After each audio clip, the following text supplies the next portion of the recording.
Okay, all ready to go? Let's get started! I'll start the game.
Better see some gosh darned Hassy cans in chat.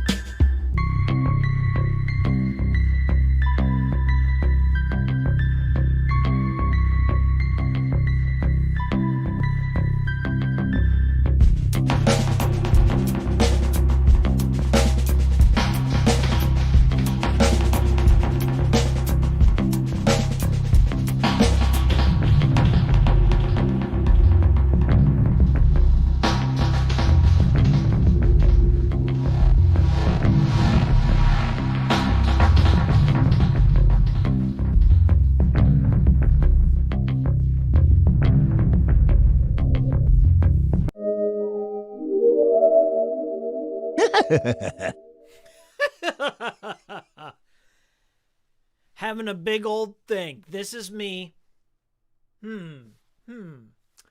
Pondering. If I had a pipe, I'd smoke it.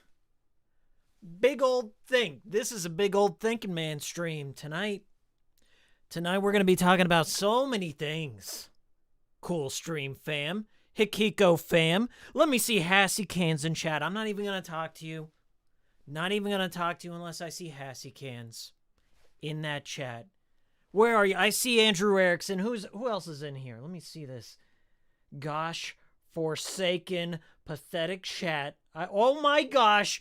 $5 super chat from Andrew Erickson. Here's your friggin' can, Hassy. That's what we're starting things off on the best possible foot. We're going to talk about some stuff that's a little sad. Some stuff that might make you a little mad. Some happy times, and we're going to play. Well, not only are we going to talk, but we're going to play the Neo Geo Pocket Color Selection Volume 1. Selection Volume 1. Not the best name for a collection. Selection, Collection, Volume 1. Best of. We got Hassy cans. I'm seeing it. We got Andrew Erickson, we got Kirk, big mod for you, Mr. T, Justin Rompery with the 2 Hassy cans, combo. I'm so happy to see everyone. A lot of things have happened since the last cool stream. The channel's kind of exploded. A lot of traction out of nowhere. I wouldn't say out of nowhere. This is a fairly big story.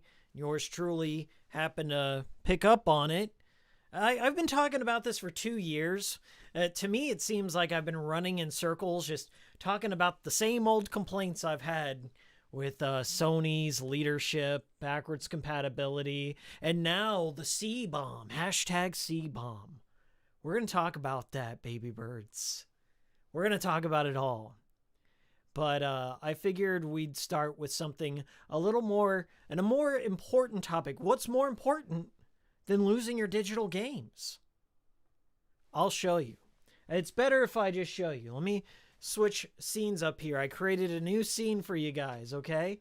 I'm calling this desktop mode.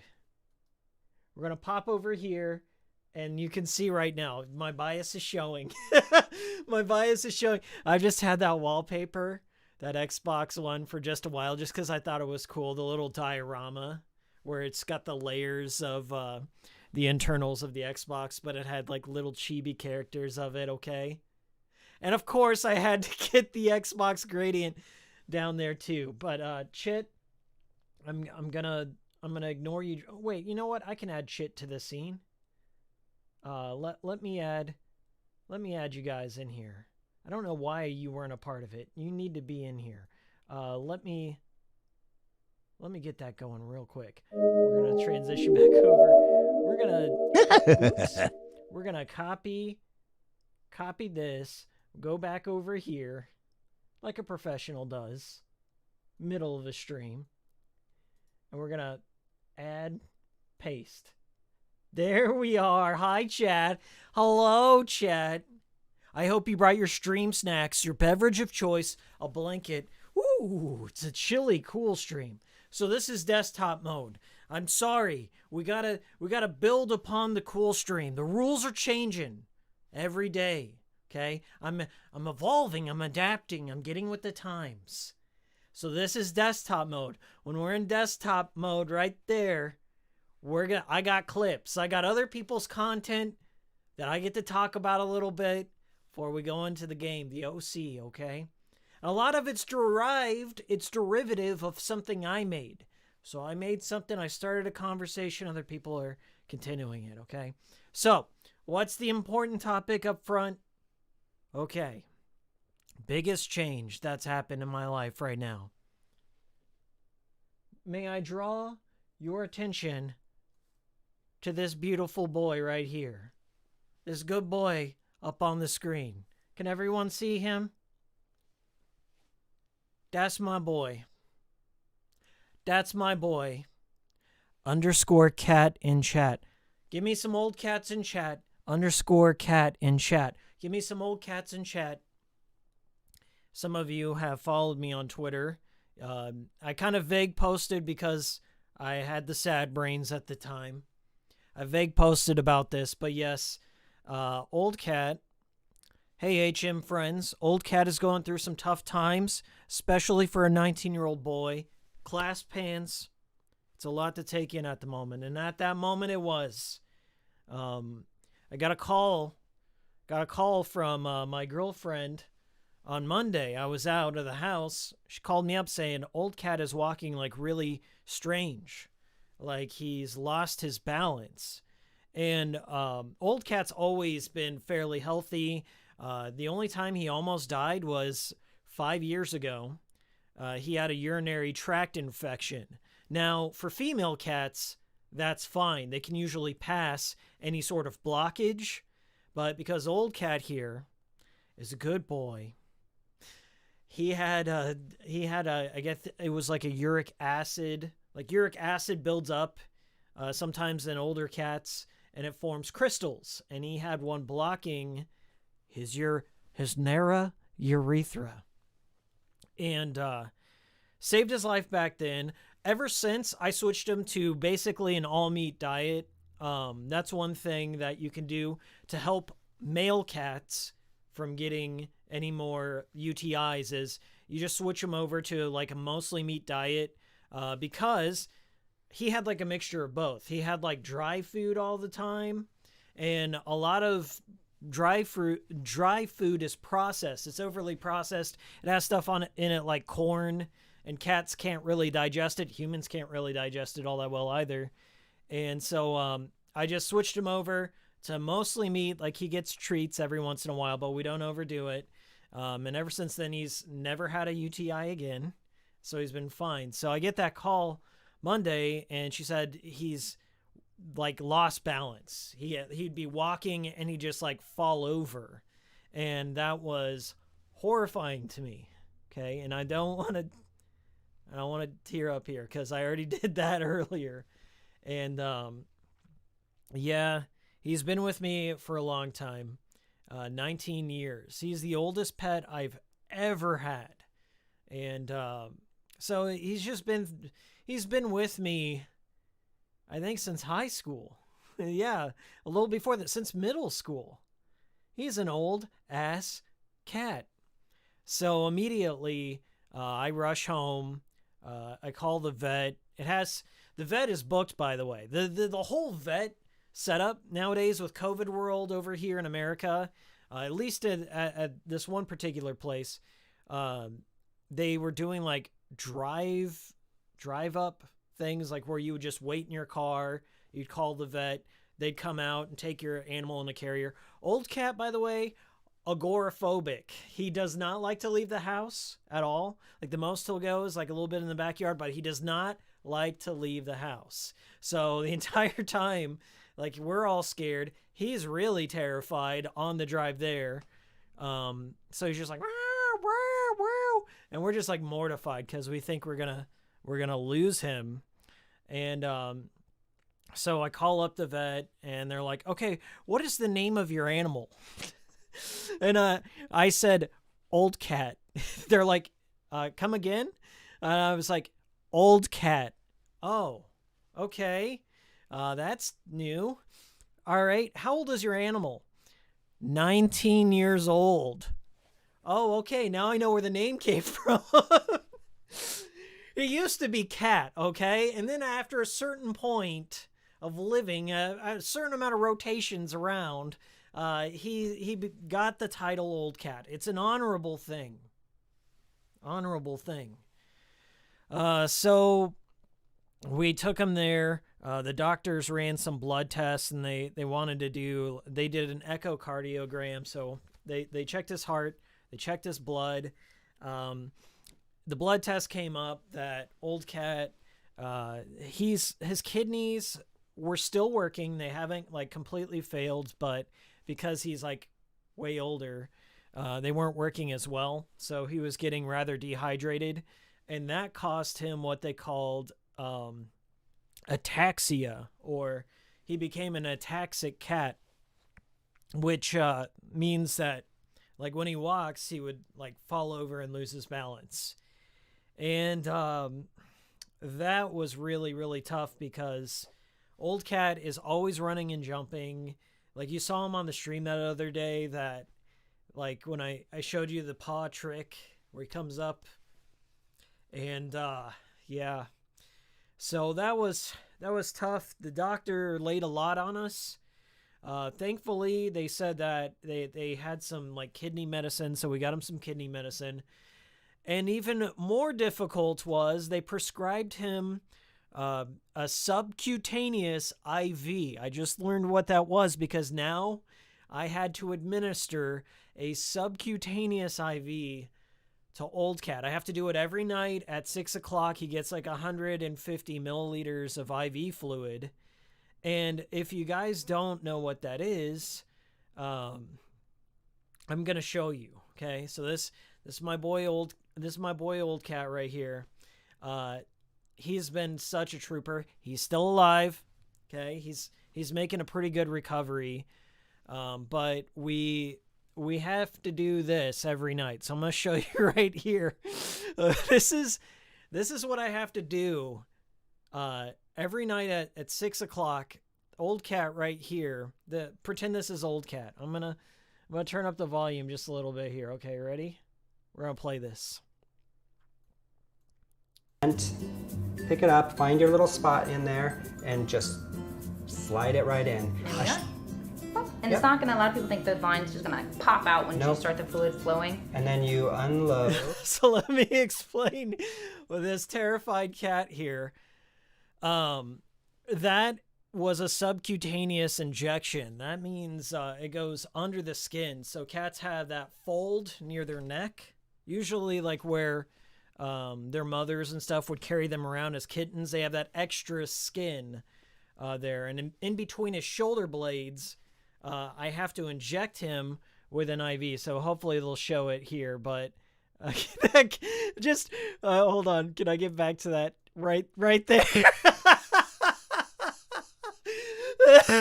That's pretty pretty much how the experience has been right there. For everyone involved, that face. Okay, so it's connected to this like dripper here. There's an IV bag above it, which I've been using a lighting stand. Thankfully, with running the channel, I have my lighting stand, so you have to keep your IV bag elevated. So let's see if they'll show that IV bag at all. Like, I watched through this video at least 3 times or something just to, so here's a good look at it. Right here. So you have an IV bag and it's notched there. I have to give them 150 milliliters every day. So, like, basically from here to about, like, here. So you just got, like, a number and a half. But, anyway, so that was something I had to get used to. I've never given an IV before, and they just like told me to watch a YouTube video on it. They're like, yeah, it's fine. So let me go back here and show you. So, fucking the cat is just so miserable with that. So, the liquid goes from like the IV there's like 2 releases on it. So you have to inject the cat first, release the fluid, watch it drain, and that goes under the cat's fur, right? Like it goes into their skin. So there's like a skin layer there, and cats absorb nutrients better through their skin than humans do. And they can feel it. So like you have to keep the water, the IV in there a little bit warm because they feel it go into them. And then you close the valve, cap up the needle, and then I got to change out the needle head every day as well. So thankfully though, the good part of this story right here, happy ending, is he's starting to get some of his balance back. He's able to like hop up on chairs again. He's using the litter box on his own. He comes in here, he runs around a little bit, but he's still a tad wobbly. It's been going on like this since Monday, but I have seen a dramatic improvement. So we're watching his diet, giving him his medicine, and just spending time with our boy. So that was a sad story that turned pretty happy near the end. So happy ending. Let me say hi to the people who showed up in here. Century is down. Old cat. We got some people in here. Most honorable cat he is. Thank you so much. It really doesn't hurt him that much. When you inject the cat, you tap on the skin for a little bit to help like get their nerves used to that feeling. And then you just like put it in real quick. I think it's a 16 gauge needle. It's a pretty big needle, but, so that's kind of why I've been a little quiet lately is, I've been looking after him, and I also have a sugar glider too, who's fairly old too. So I've just been spending time with, my animals and just watching this whole situation unfold. So, if you're just showing up, thank you for posting Old Cat in the streams. Thank you, Mr. T. If you're just showing up, I am going to be talking about my most recent line of videos, the C-Bomb, PS3, PS4, the DRM stuff. My C-Bomb Explained video has now, I think, got 40,000 views, which is pretty significant in terms of my channel, I guess.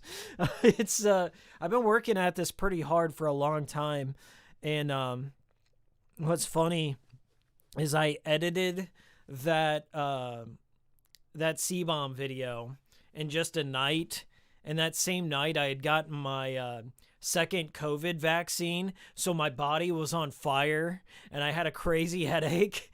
Basically the most miserable edit of my life, notwithstanding D4 and deadly premonition, but ended up just catching on. It blew up. People were sharing it. It got featured in all sorts of videos and shit. It's been in articles. I'm getting comments all the time. I can't even keep up with it. It's like the first time I've ever had an issue where I just cannot keep up with the comments.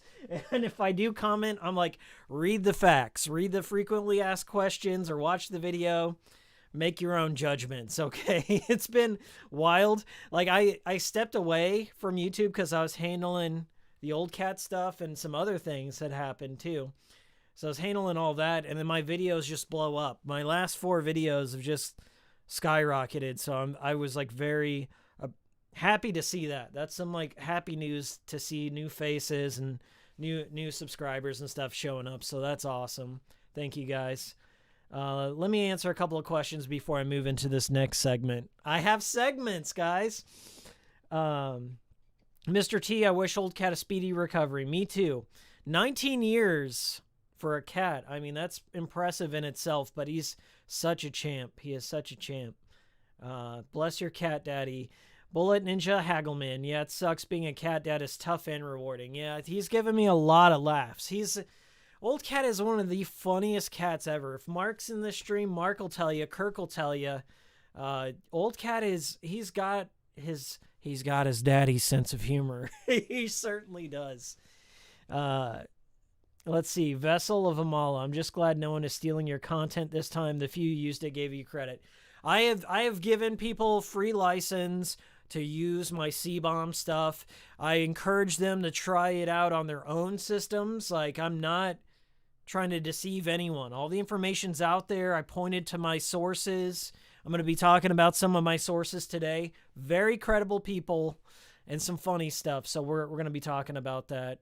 And you finally made it to the big time. This is big for me, but not big in the grand scheme of things, I guess. Yeah, old cat is awesome, says Century is down. Kirk says old cat is heckin' best. He always gets the good rubs. All right. So I'll tell you one more thing that happened. It's going to be quick. I'm not going to give you too many specifics, but that same Monday, I was checking out a new job, okay? I was just shadowing it and seeing what it was all about. I've been applying for jobs and stuff since the pandemic began. So I got quote unquote hired for something, but it did not work out. I left on my own. It was not good. Okay. I will say that. I won't tell you what it was. I won't tell you where it was, but I will tell you the first hour I was there, the person who was training me, the person I was going to take over, they had some words to say about the boss, and this is what they told me. They're like, I fucking hate the boss. I hate working with him. Coming to work every day gives me super bad anxiety, and I can't wait to leave. Don't let that scare you. Don't let that scare you. But I cannot wait to get out of here. I'm so happy.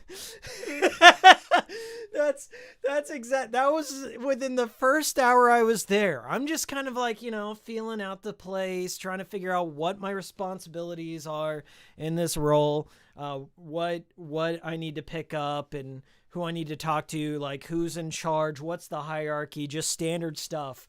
And the person who's training me just says, I fucking hate the boss. He's miserable. Nobody likes him. His family hates him. And I cannot stand to be around them. And I was like, oh my God. Oh my God. But honestly, I didn't have a problem with them at all. I had zero problems. Like with me, when I'm at a job, like I'm a different person. Okay. You can say whatever you want. You can tell me whatever you want me to do. I'll go and do it. That didn't bother me. There were some other things about the job that they did not disclose to me up front. And that is what I had a problem with. So I won't give you any more specifics beyond that, but just the surrealness of just walking into a new place and like, I fucking want to die every day. The moment I leave and you take over is the happiest day of my life. What? And then so when I resigned like 2 days after that, and there were, of course, Old Cat was a part of that decision, but there were so many other things. I've told my friends like what went on. I was like, yeah, this was just not a good place. And when I was driving home on my last day, before I made the decision to leave this place, I saw a horrifying wreck, terrible wreck, and I saw them taking the limp body and putting it on the stretcher, and they'd like closed off the road so I couldn't even go my normal route home at all. I just was stopped in front of like one of the fire trucks and the ambulance and the police. They were all there, and I just saw somebody wheel like on the stretcher a dead limp body into an ambulance with this like really crunched up crushed car. And I'm like, if this isn't a sign from God, if God is out there and he's trying to tell me something, I need to get the fuck out of here. And so I did. I made that decision.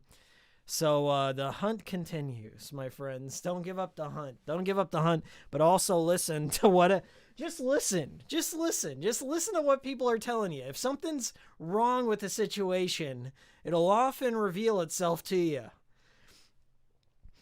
Every day I wake up is a failure. Every day I wake up, my wish has not been answered. I just want to sleep forever coming to this job. Don't let that scare you off, but for me, I want to die. Is what they told me. It's been chaos. Absolute chaos in my professional life. Oh my God. By the way,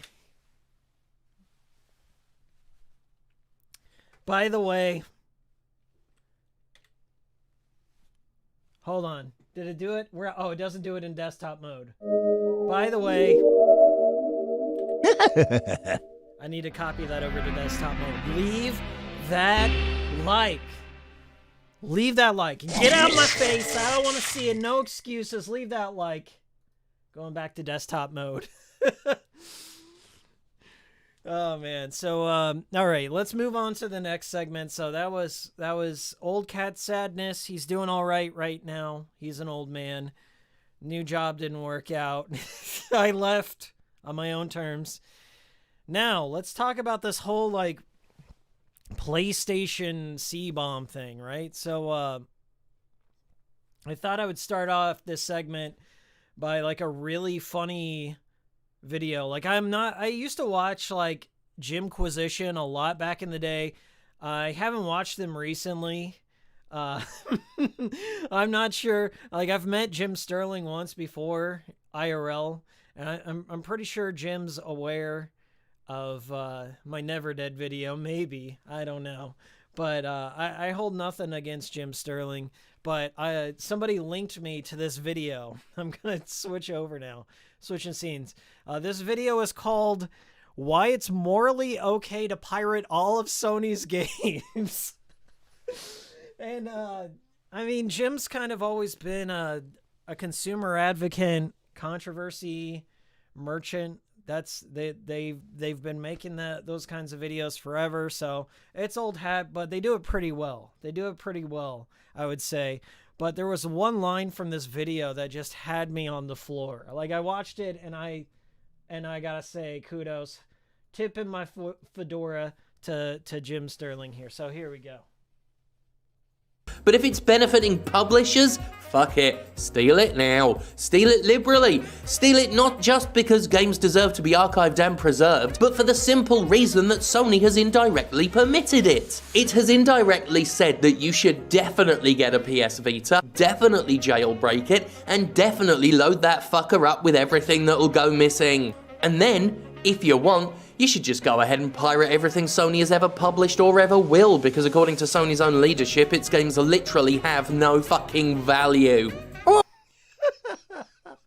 All right, so that was the Jimquisition's take on this whole the whole Sony shuttering like the PS3, PS4, and PS Vita stores, and I echo a lot of those sentiments, but I don't know that I would say something like that on my YouTube channel. Like, I even tried to tiptoe around, like, outright advocating for piracy and future piracy, just pirate all the games. But I definitely respect they put that out and just made a very bold claim about it. And Jim also brought up the Jim Ryan quote about how the backwards compatibility and all the old games look old. And some guy, like, when I brought that up in my owning a PlayStation in 2021 video, like, I've referenced that Jim Ryan quote multiple times on my channel. I just felt it was indicative of Sony's current vision and direction for their company.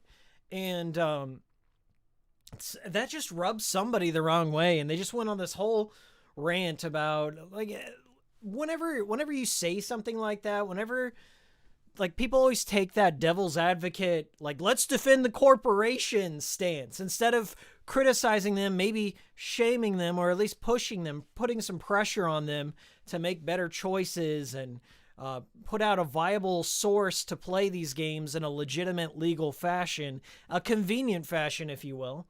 Like, I'm no stranger to custom firmware. Never been a stranger to custom firmware. You can ask J-Spot if J-Spot is in this chat right now. I mean, I've been soft modding since the PlayStation 2 days, but I just don't think I think sometimes it may punish the wrong people. Like, sometimes there will be a developer caught in the fray of this, like their game doesn't get the revenue, and people punish the developer who may get residuals on that or may get some form of income from there. And, like, Sony had so many just, like, middle tier developers, like with Japan Studio used to be like their AAA, but had so many, like, middle tier and smaller developers in there. And it's like, you know, I don't want to necessarily do something targeted towards Sony's anger and stuff like that and punish somebody caught in the fray. But I mean, Jim makes a great point. They really are implicitly or even explicitly outright stating, like, if you want to play these old games, you're just going to have to resort to piracy. I said as much in my video. I said as much in there, and I'm not trying to shame anyone who chooses to do custom firmware. I just feel that there should definitely be a legal way. Like, you shouldn't punish paying customers, okay? Because in the end, if the customer, the people who are supporting these titles and stuff like that, if they get burned, they're either not going to want to buy it or they're also going to turn to piracy. It really is emblematic of a deeper problem in the gaming industry right now. And if we start turning towards that direction, or telling them to just, you know, like, okay, here's all these shitty business practices, that's the new normal, just pirate your stuff now, then even less and less games, unless I guess you're talking about the indie scene, less companies are going to take more chances on the smaller stuff. So, like, it's a double-edged sword is what I'm getting at. As I said, I'm not going to shame anyone for pirating. I just found it hilarious how bold Jim wasn't saying, like, just go out there and fucking pirate it. Pirate all the games for the Vita and pirate all of Sony's future stuff. But I do recommend this video, why it's morally okay to pirate all of Sony's games, Jimquisition. They raised some great points in there, and it made me laugh on more than a few occasions. So yeah, some good stuff there. We're gonna go over here to Lance McDonald. So, by the way, if you have any questions in here, super chat them or try and at me. I'll try and, like, filter through the chat and answer them as we get there. We're cracking that kombucha.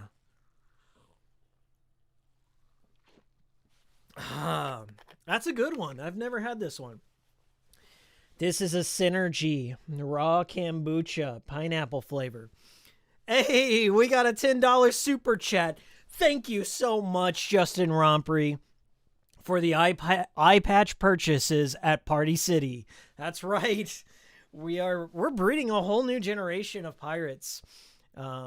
Sony is, I should say. Sony is sipping that booch, tipping it.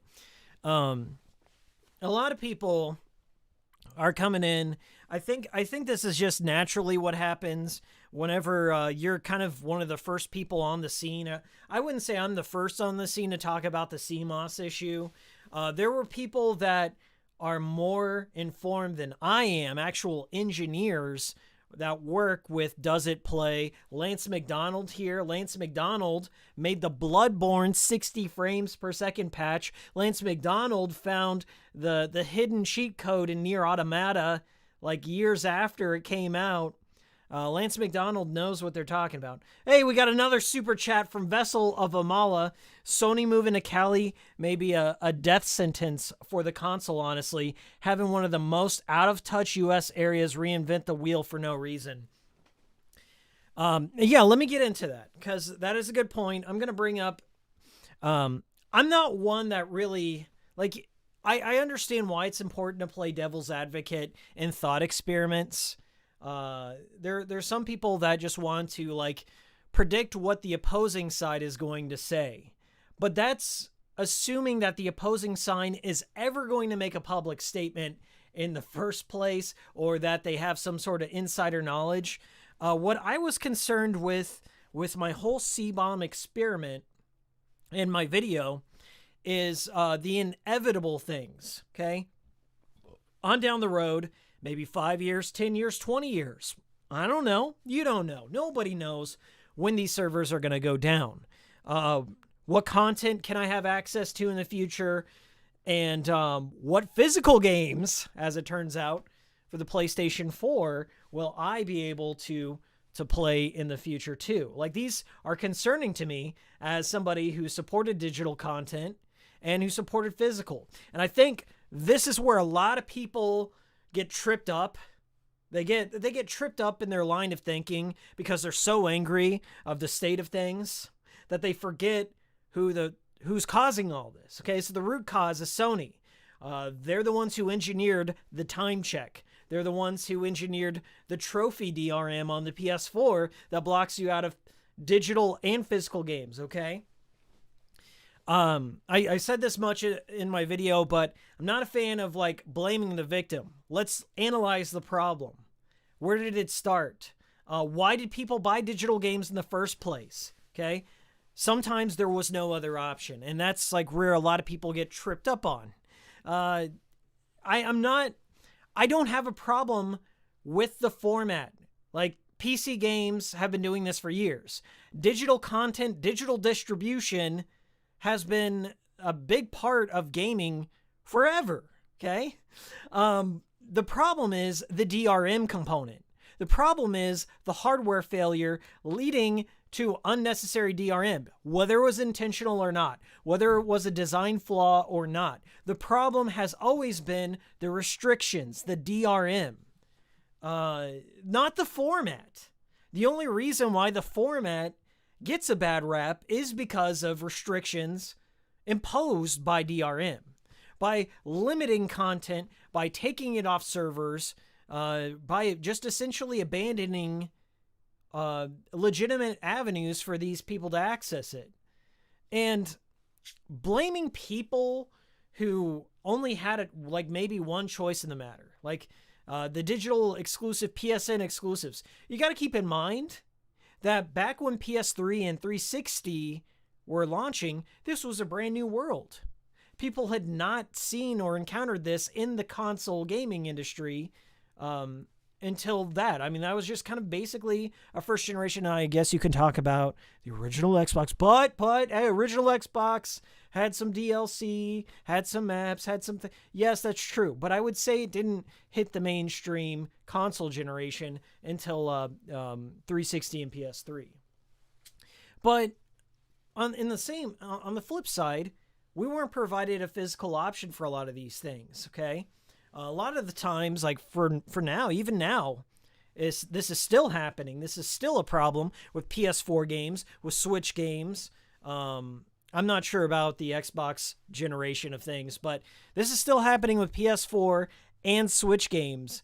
If I want some of the niche Japanese games that I enjoy, like Saga Frontier Remastered, like No Heroes Allowed VR, or Earth Defense Force 5, I had to import that. I have to go through PlayAsia. I have to get an Asian English version it's basically a Japanese copy that has an English language option built in there. And I have to import that, or I have to go through a third party like Limited Run Games, okay? But the bigger issue, like the even bigger issue, is maybe that's not even good enough either. Just getting the physical copy may not be good enough either. If what Lance is postulating here in his experiments is true, and the CMOS dies, and you have no server access, you have no internet access, PSN's down, they shut it down for PS4, you're locked out of your physical games. So, little ridiculous.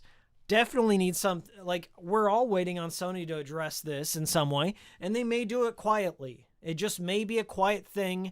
That happens. They patch it in maybe near the end of life. And if that happens, I would consider it a somewhat slight personal victory. I wouldn't be mad at them for doing this. And I think that's where people get it wrong. They think that I hate Sony. No. It's not a matter of that. It's a matter of I paid for something, and I want to be able to have access to it, and I don't need this unnecessary stuff. I don't give a shit about trophies, okay?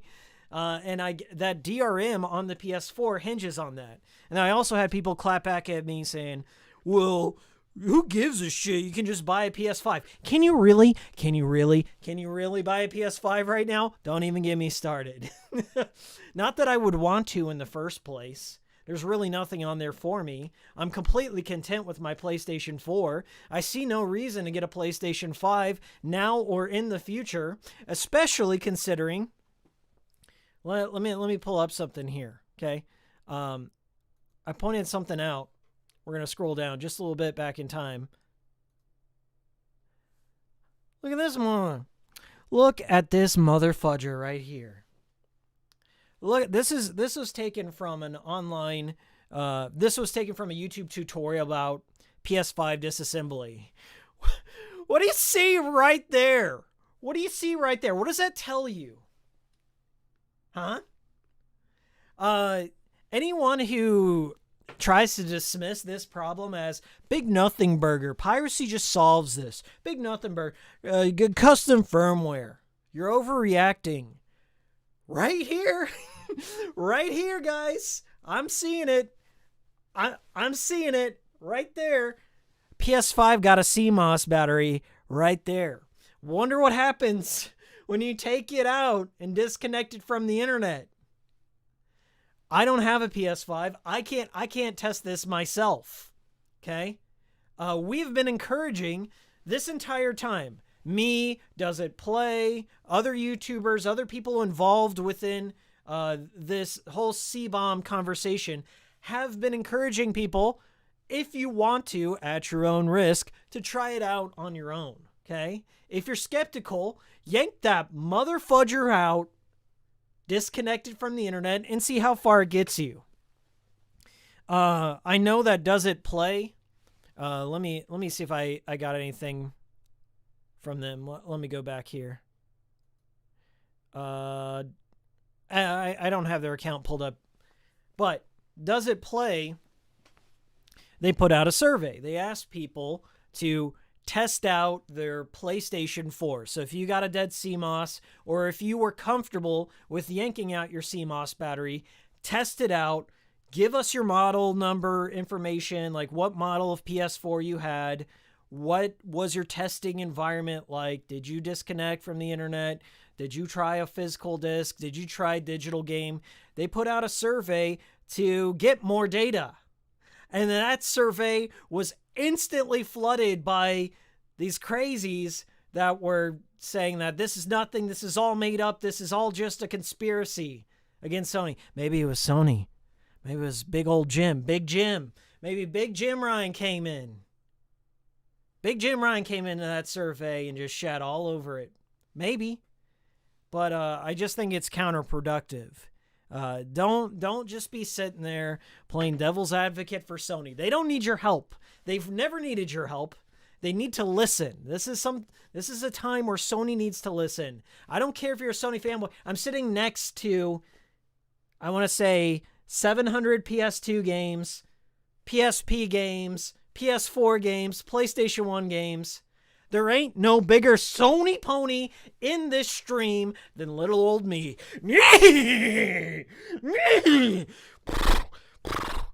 I'm a big-ass Sony pony. You need to hold them to account. You want them to be a better brand going forward, because right now, as it seems to me, they're going Xbox One circa 2013 Don Matrix style, okay? That is very concerning to me. I want them to be better. I want the PlayStation 5 to be the best possible console on the market. Always wanted that. I wanted backwards compatibility. I wanted to be able to carry over my library that I have been curating over the years and dumping money into. PS1 classics, PS2 classics, PS3 titles, PSP, PS Vita. I have invested my life. I've dedicated a big chunk of my life into being a Sony fan. And for people to go out there and just like run cover for Sony, like they're being paid. Maybe they are. The SDF is in full force. SDF. Boo, boo. Shooting all the detractor ants out there. Sony Defense Force in full, and they're shooting us with their cope bullets. Go! Oh, all the Sony cope filling me up. I'm turning into Swiss cheese. I'm turning into Swiss cheese. With all the Sony coat bullets headed my way. So, Lance McDonald, he's the one who broke the PS4 story. This all traces back to Lance McDonald. If you do not trust the person that developed the Bloodborne 60 frames per second patch, the guy who found the Nier Automata cheat code years after the game came out, the guy who dedicates a large portion of his free time to reverse engineering things and understanding the source development kits and understanding everything, all the ins of... If you cannot trust Lance McDonald, then who can you trust? Jim Ryan is what I want to know. So Lance posted this really important clip, and I think... I had a super chat in there. The super chat had mentioned like how they were dissatisfied with how current Sony is due to its California offices and all that stuff like that. Of the Western shift. There has been a definitive Western shift over in Sony. Like focus more on cinematic games. Jason Schreier just put out an article talking about how they're already making a Last of Us remake. They're rebooting The Last of Us again.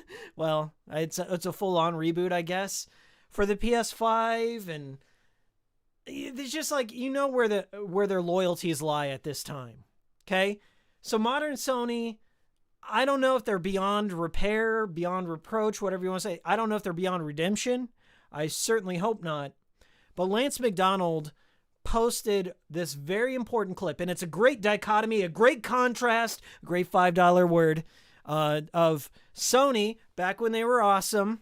This is like, I want to say this was E3 2014, perhaps, when Sean Layden came out, and he said this about Vib Ribbon. Let's give it a listen. A little earlier, I was delighted to hear Andy give a shout out to one of the most iconic games of our time, Vib Ribbon. Yeah, give it up for Vib Ribbon. Could you imagine Jim clapping for Vib Ribbon? A personal favorite of mine that really embodies the PlayStation spirit. It wasn't a multi-million seller, but that's not the point. Vib Ribbon was unafraid to go against the tide. It was courageous in its ambition, and it brought a completely new experience to gamers. It's an incredible time to be part of the PlayStation family. I look forward to growing our gaming community through breakthrough experiences that inspire and delight. So let's deconstruct that there. That was Sean Layden, former CEO of, I think it's Sony Interactive Entertainment, SIE, okay? I love Sean Layden. It was a delight to hear him speak every E3 because he came from a game development background. He worked closely with Japan studios. He does speak some Japanese. At its core, that message it seems so innocuous. It seems like it's just about Vibribin, such an obscure game that nobody's ever heard about. Okay, but that's not what mattered. It wasn't a multi-million seller. That did not matter. That wasn't the point. The point was innovation, dreams, okay? Bringing things that have never been created before, not derivatives, not story-based derivatives, third-person shooters and all that. Okay, this is the CEO coming out there and shining a spotlight on legacy. And Vibribin. And at that time, it was 2014? The PS3 had been out for 8 years? 8 years? And Sean Layden not only talks about his love of Vibribin, but after this conference, they released Vibribin for the first time ever on the North American digital shops for you to buy. Okay? Imagine. Could you even imagine Jim Ryan doing that in a modern era? And I don't mean to just pin it all on one guy, because he's Jimquisition made a point that, it doesn't matter. He's a variable. Jim Ryan's a variable. He could be any old stuffed suit corporate leader. Doesn't matter. It doesn't matter if he knows jack shit about games. Okay? Probably doesn't even play video games. But what I'm saying is, this is not, you don't have a face like this. You don't have Kevin Butler commercials anymore. You don't have that respect for legacy or brand like you used to. The PlayStation logo is just meaningless. It's hollow in the modern era. And they've just abandoned. And I read this article during this time when I was making my videos, that they said there's over 2,000 digital exclusive games across all the generations from PS3, PSP, PS Vita, and that's including PlayStation 1 classics, PS2 classics, and all that. Over 2,000 unique pieces of digital content just gone. Shameful. It just blows my mind how far things have changed. And now I'm seen as the outlier. Now I am seen as the guy just shouting into the abyss about my love for Sony and how it used to be. But it wasn't that long ago. This wasn't 10 years ago. Okay? We're talking 5-6 years ago here. This wasn't 20 years ago. This shift has just happened. And it was so cutthroat. And overnight, there were developers working on Vita games, Vita ports. There were developers, indie developers, people who that affects their bottom line in a very negative way, that were still making games and then they got no notice. They found out when I found out. They found out when the public found out. Unbelievable. Shameful. And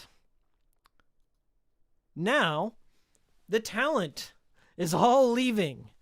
And people are like, how's it? It's not a sinking ship. It's not a sinking ship. They're making so much money. Yeah, they're selling a lot of consoles, not a lot of games. They're selling tons of consoles. But look, you have Gavin Moore, director of the Demon Souls remake. Gavin Moore, director, creator of Puppeteer.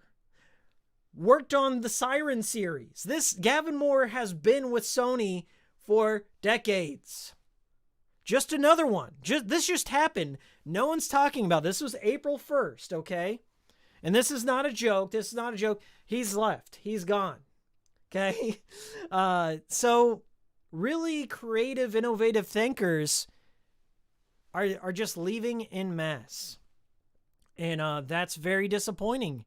And I think everyone should be a little concerned with that. Hey, we got a super chat from Vessel of Amala. We move from being customers to consumers. We all work hard for our money. Why shouldn't corpos do the same? We need a Dreamcast 2 or a Neo Geo 2. I would fully back Dreamcast 2. Neo Geo is great. I like the Neo Geo MVS. I've got a Neo Geo MVS. There's a video of it on my channel. Just type in Neo Geo MVS or Neo Geo on my channel. You'll see it. I show it off from the inside out. But something to consider. I mean, like as I said, we've lost so many talented people that started out from the very, very beginning of the PlayStation, the early days of the PlayStation, the people who laid the groundwork, who made the games that have laid the groundwork for all the cinematic games you enjoy. And I get like these so like bizarre, out of touch comments like, who cares? They're old games. I don't really care for backwards compatibility. It's a little used feature. Doesn't matter. The history doesn't matter. New games stop living in the past. Meanwhile, time is always moving forward, David Young. Time is always moving forward into the future. The games you enjoy now are going to be old games someday. They're going to be old games someday. Should it just be up to the community to preserve them? Should it be just up to the community to hack and pirate every system imaginable every time, each time? Or maybe we can just have better practices. Like maybe we can have a more convenient solution here for everyone involved.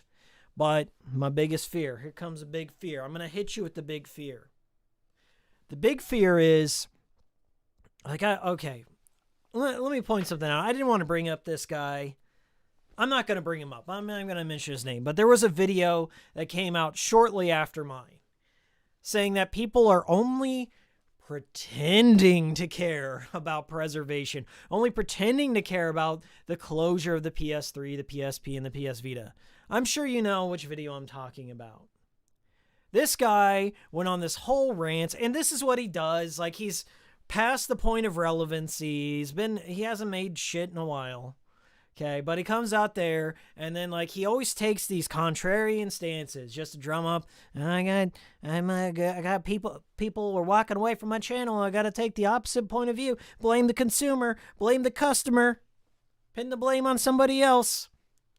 There's a guy who came out there.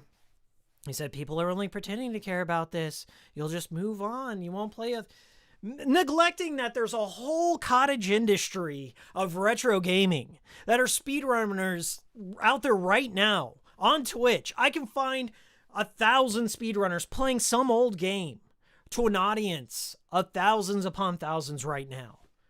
There's a humongous boom in the retro gaming scene at this second. Ask people who own a retro game store right now what their sales have been like since the stimulus checks. They're going through the roof. Go right now. Look up Puppeteer. Do I still have that screen cap? I think I do. I'm gonna pull it over here. I did my homework. Look at this. This is Puppeteer. Okay? We got one for $117.50, one for $61. That's currently bid. That's 2 bids so far. Or buy it now for $147.77. My God. That was before my video. Not my fault. Okay, I didn't encourage anyone to go. All right. I mean, maybe my fault. I don't know. But this just happened. A lot of people are talking about it. There are people that run their entire YouTube careers around that retro gaming. That's their focus. There are people that just may want to bust out their NES for an afternoon and play it for a couple hours. Why not? Or if you look at the most recent example, even more recent, Nintendo and the Super Mario Collection and all the shitstorm that ensued for their forced scarcity, their artificial scarcity of that. Okay? So instead of having to go through all these secondhand markets or having to jailbreak our systems, why not just provide the product? Why not just have it up there? Discount it? At least this is what really pissed me off. This is what really, really pissed me off about this whole debacle of shuttering the PS3, the PS Vita, and the PSP, all that content. Sony had the audacity to not even offer any discounts, a going away, a shuttering sale, not a single one. That's why I said in my video, don't go out there and buy it. Because why are you putting money in Sony's pockets? They're not doing you any favors. And if the C-bomb issue happens when they pull their servers, you're even more screwed. This is an absolute shid show. That's with a D, S-H-I-D, shid show. Absolute shit show. And everyone involved should be embarrassed.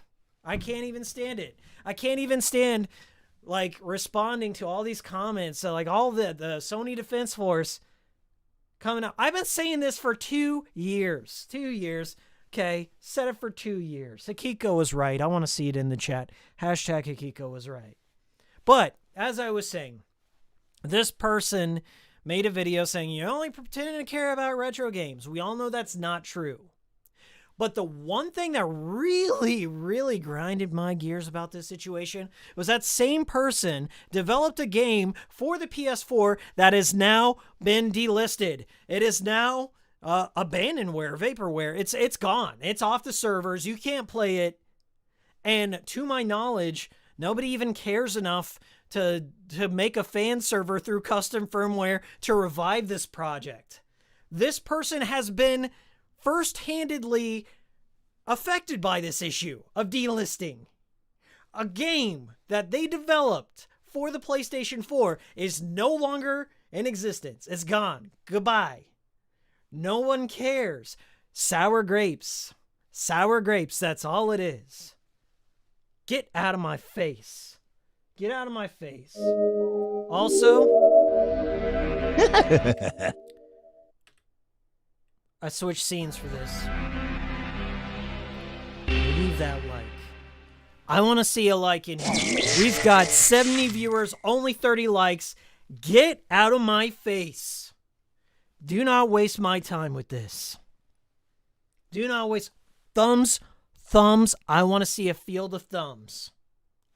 I want to see a field of thumbs. Thumbs all around. Hassy cans in the chat. Hassy cans in the chat.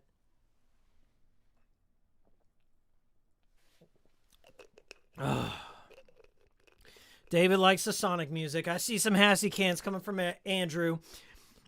Hikiko was right. Says Surfboard 69. Hikiko was right. Vessel of Amala. Hikiko was right from Mr. T. Hikiko was right from Hikiko was right. Hikiko was right from A Lovely Day. $5 super chat coming from 2Tim505. This is going to hurt Sony big. I don't think anyone's going to trust them again. Holy shit, it works. We got thumbs. Thumbing. We're up to 43. Give me them thumbs. Thumbs all around. I'm going to keep going. I'm going to keep going here. I'm going to show off a couple more things, and we're going to play a little video games and do some Q&A here. Do some Q&A, okay?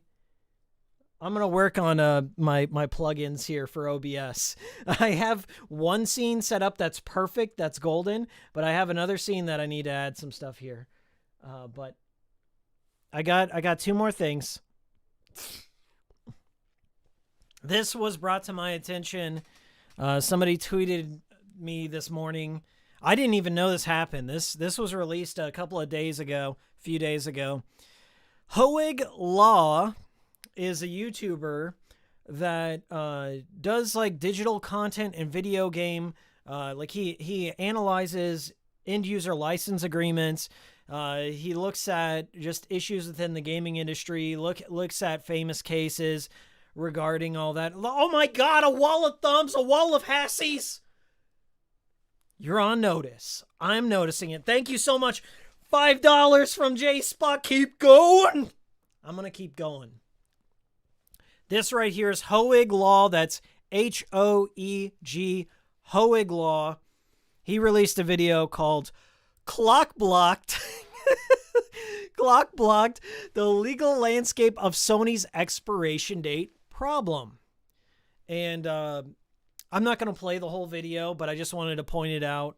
I had asked a question in my video about the legality. Like if Sony ends up blocking us from re-downloading our digital content now or in the future, blocking us from physical games, whatever the case may be, I don't care. Is it legal for Sony to do? I read some of the end user license agreement up on my video, and I asked if there was any lawyers out there that would be able to interpret it and see if it holds up.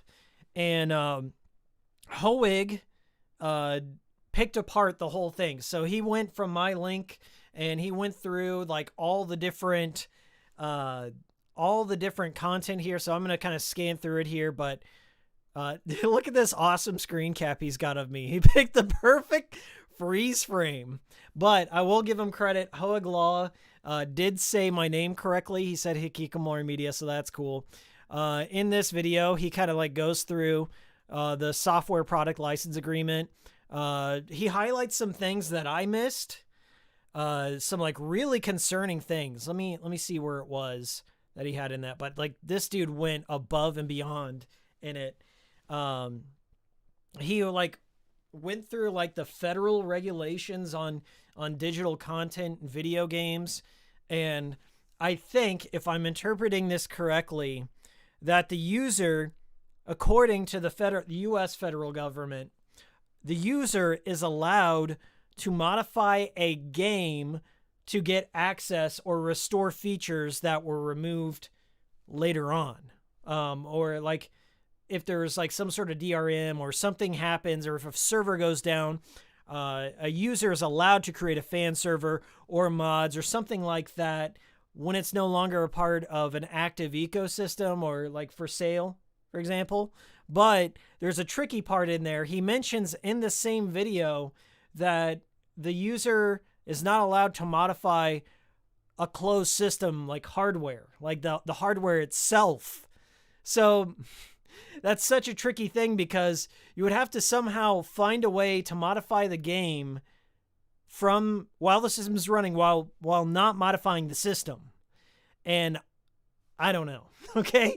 I operate within the gray area. If it's no longer for sale, chances are you're in the clear. Chances are you're in the clear, right? And who's going to pursue that anyway? But do it at your own thing. The name of it, let me see if I can pull this up here. Well, I'll kind of just clock blocked. Just type in clocked block or Hoeg Law. You can see his icon here. You'll find the video. It's a pretty lengthy video, but it just like goes straight into like cases like where Sony removed other OS. Sony removed other OS. There was a class action lawsuit. He talks about, does Sony have the right? He gives me a shout out. All that good stuff. That's a better screen cap. Thank you, Hoeg. But yeah, so somebody made a video in response to it. I already tweeted it out. You can find it on my Twitter. And the final thing is Mystic. I was unfamiliar with this guy. Mystic's another guy who included my video. He kind of explains it. We'll listen to him for a second. Purchases that we're focusing on for this video, and that was something where if we lose PSN connectivity, if the console can't handshake with PSN to reset a new clock, so you can install a new battery obviously, but if you can't handshake with PSN to re-authenticate these purchases and fix that issue, then that's where you could have a major issue. As of right now, we have an indefinite amount of time for being able to play all the content. That's me right there. That's me right there. Mudahar also used that. But I want to clear something up for you guys. Hashtag Hickory was right. Hashtag Hickory was right. I want to clear something up. I got like a humongous amount of comments just like, just change the CMOS battery. What's the big to do? Just change the CMOS battery. I created a graphic. I had to create a graphic that explained that it's a two-part component. Like not only does the time have to be correct, but there also has to be a means for that time to be corrected, PSN. So if the authentication servers, whatever they may be, if the authentication servers are no longer there, you are locked out of your games, period, point blank. So even if you change out your CMOS battery, if for whatever reason it loses sync of the time, which it can do, okay, you're locked out of your content until that time is corrected. Okay, so the bigger picture issue here is that the time check needs to be removed. And this time check is happening on the PS4 that we know of. And we're hoping somebody goes out there and tests this time check theory on the PS5. This is a whole, generational issue. What affected the PS3 is continuing on in the PS4 and maybe PS5. Okay, so we need more people to experiment and test these things out. So yeah, Mystic has a video on this. He does a whole bunch of stuff in this video. Like, he talks about games he recommends. I personally am not recommending going out there buying all these digital games. And I mean, at that point, you're going to run into the C-bomb issue. Maybe you might want to look into custom firmware and save your money and not pay Sony. Like, I'm kind of leaning towards the Jimquisition perspective on this. Don't run out there and overpay for all this shit. Sony's just doing you absolutely no favors as a customer. You just lose in the end in that realm. But yeah, he does point out some good games. His video is called "The PlayStation Store Closing on PS3 Vita: Everything You Need to Know" by Mystic. So yeah, a lot of big channels. We are going to transition over to the game now. Let me. I think my Switch fell asleep. I was not expecting that rant to go as long as it did, but I hope you enjoyed it. I hope it cleared up some stuff and you guys could understand where I was coming from. Now we're transitioning game mode. Game mode. We're back in game mode. I'm going to treat game mode as somewhat of a Q&A. We're going to clear this up, switch over to my Switch here. I did pick out a game for this stream here. Hey, we got a super chat from 2Tim505. I have to ask, but will DLC not work too? That's a case-by-case basis. What we have found, I recently found this out because somebody asked me this question, just like, do all games have this time check? Like, is it all digital games? Some of them had the time check removed. One of those games was Scott Pilgrim versus the World, the game. I was able to still boot up Scott Pilgrim versus the World. They removed the time check license or the time check, whatever it is. They removed it on that game. So I was able to boot it just fine and the DLC. So in that case, I was. But we're operating under the presumption that it's all locked. Okay? Even one lock is all locked. And it should be removed. But as I said, read up. Buy things at your own risk. Do not overpay. Just know that you're going to need patches. Pop in your games. If you got physical games, download those patches now. Because if there's anything I've known over the years of trying to play older consoles or find a working torrent or a working link of something and inject that, especially for patches and DLC, the more obscure it gets, it either has less peers or less active links. So even on down the road, say you manage to hack your PS3 and you want to play some game you pirated or whatever, you may have a hard time finding that specific patch for that game or that DLC. There's some No More Heroes DLC that for the PS3 version that still hasn't been uploaded because it got delisted. It was a limited time thing. Delisting happens all the time.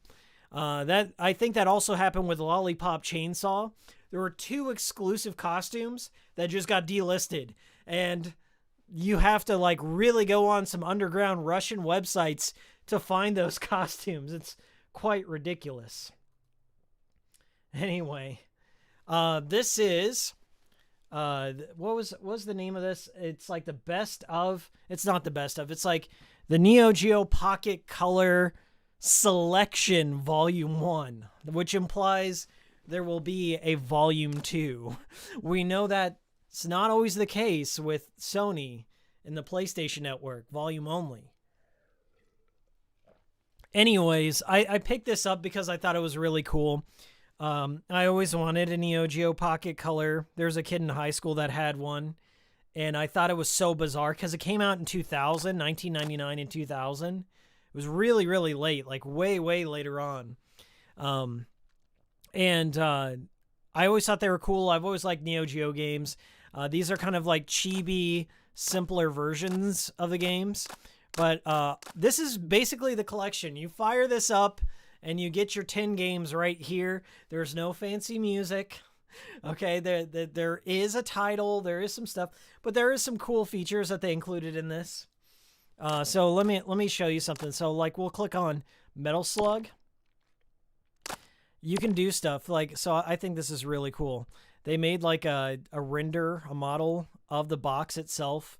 You can like zoom in, and it's like a really high quality PNG, which leads me to believe that this is a recreation. Like not just a high quality scan, but this is just like a recreation. You can even see right there, they've got all the textures on there out of the box itself. Let's zoom back out. Woo! So that's the front of it. And there's something even cooler. You can hit A and open the box. And here they want you to remove the cover, the clamshell here, the protective cover, you know, because now we're pretending to be in there. But even the protective clamshell has the texture on there. And then you open it up, and then here we are, the made in Japan. That's a point of pride with me. You can even see like the little rivets on the security bit there. Like they even had the depth in the security bit. You can flip it around. Patents pending. But it's so supported by the Neo Geo Pocket Color. So yes, there were 2 models of it. And if you look in here, you can see the contacts. I like the gradient. They made like this like white gold gradient for the contacts. And like even if you look deep into there, you can see there's even textures on the circuit board. Hey, $5 super chat from Andrew Erickson. Massive dono. Thank you, my friend. You should experience the hardware at least once. Best stick D-pad of any handled. A very nice screen. I did play it. My friend in high school, he let me check it out and had like a very clicky stick on it. I liked it a lot. So yeah, you can do that. You can go back. I think the instructions are here too. So like there's a whole manual. It's not 3D, but you can zoom in and out. You can, how do you flip pages? There we go. Yeah. You bring it over to there. You got all your pages laid out. Just imagine if Sony would do something like this for the PS2 library. I would give them so many kudos. I would kneel down in front of Jim Ryan and pull out his spotted peppermint patty, candy cane wiener. No, I'm not going to say that. I'm not going to go that far. Just kidding. But just imagine if Sony gave like 1 iota of a shit that SNK gave. Look at this. High resolution. Like you can go on like Emu Paradise or something, or the ROMs.com, cool ROMs. They don't have high quality scans like this. They have like scans from somebody who had a scanner in 1998, made a PDF and just put it on there. But here we are, SNK doing justice to preservation here. Unbelievable. I'm just marveling here. Just even having a manual at all, but having something colorful, animated, just beautiful. So you can also choose which version you want to play, English or Japanese. You can also play on color, new color, black and white. I don't know what the new color is. Maybe it's like higher resolution, but we're just going to play Metal Slug first mission on the color. Not so great at gaming says clicky stick is great. Only issues are lack of buttons and no backlight. They fixed that in this one. So let's launch the game. I'll show you what I mean. You guys like that? This is... And it even zoomed in and zoomed out, but I think you can modify that. How did I modify that the last time? Okay, so you can modify the display, so you can add scan lines there. So like there's the brighter screen, or there's the scan lines. You can also zoom in and out. So this was the exact model that my friend in high school had. This one right here was that camo model. And I was just so jealous. It was like ugly. It was a really ugly system, but that clicky stick off to the left was so good. It has these like micro switches, but you can also, I think it's, yeah, this is the button. Yeah, there are all the different skins, and you can even see the buttons there had like a different texture, different color gradient there. You had this like polka dot one. You had the classic white. You have, I think that's like more of a teal. There's another white one. You can just do the screen, like fuck the borders. But yeah, we're just gonna play with the camo border, and then yeah, I just want to see in chat.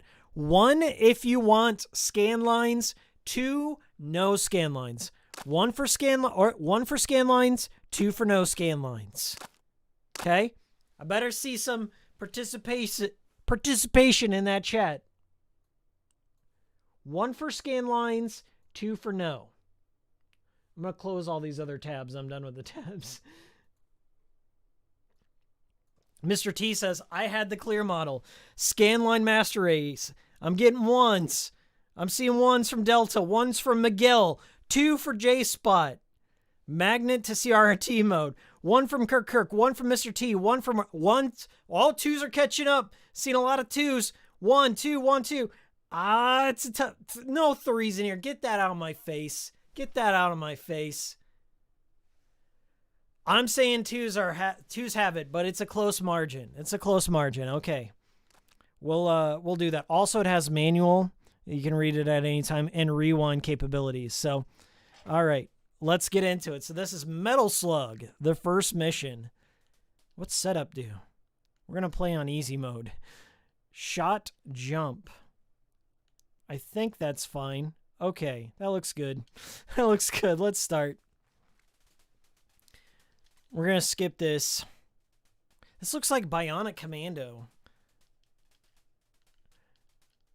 Yeah, like Metal Slug is not something... Mission 0, Emergency Mobilization. So yeah, this is kind of like a chibi version of Metal Slug. Let me crank up that game volume a little bit. There we go. Cool, cool, cool.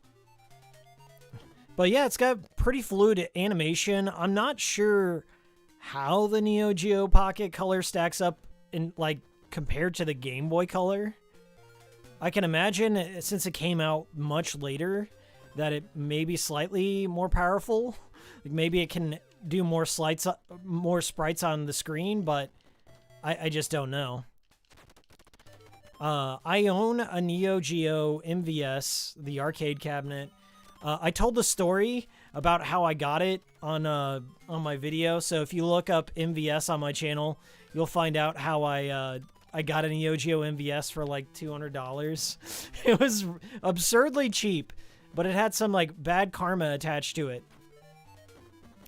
I own Metal Slug, I think it's 1, or maybe it's Metal Slug X, and Bust-A-Move on my MVS. And then I have a couple of those multi-ROM carts for it. David got me one, but we gotta like adjust some dip switches and cabling and stuff like that to get it working. But yeah, that's this is what I've been playing. I've just been messing around with this. It's a pretty cheap collection. I think it's like 20 bucks. But I'm not sure if it has a physical version or not, or if Limited Run Games did something along those lines. They tend to do that for these little collections. And then there's so many like Neo Geo remasters. Like there's a Neo Turf Masters, there's a Windjammers, there's all sorts of shit. Oh my god. Those turned into spikes? Yikes.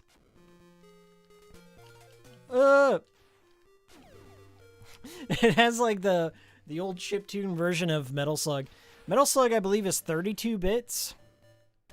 I got a cactus.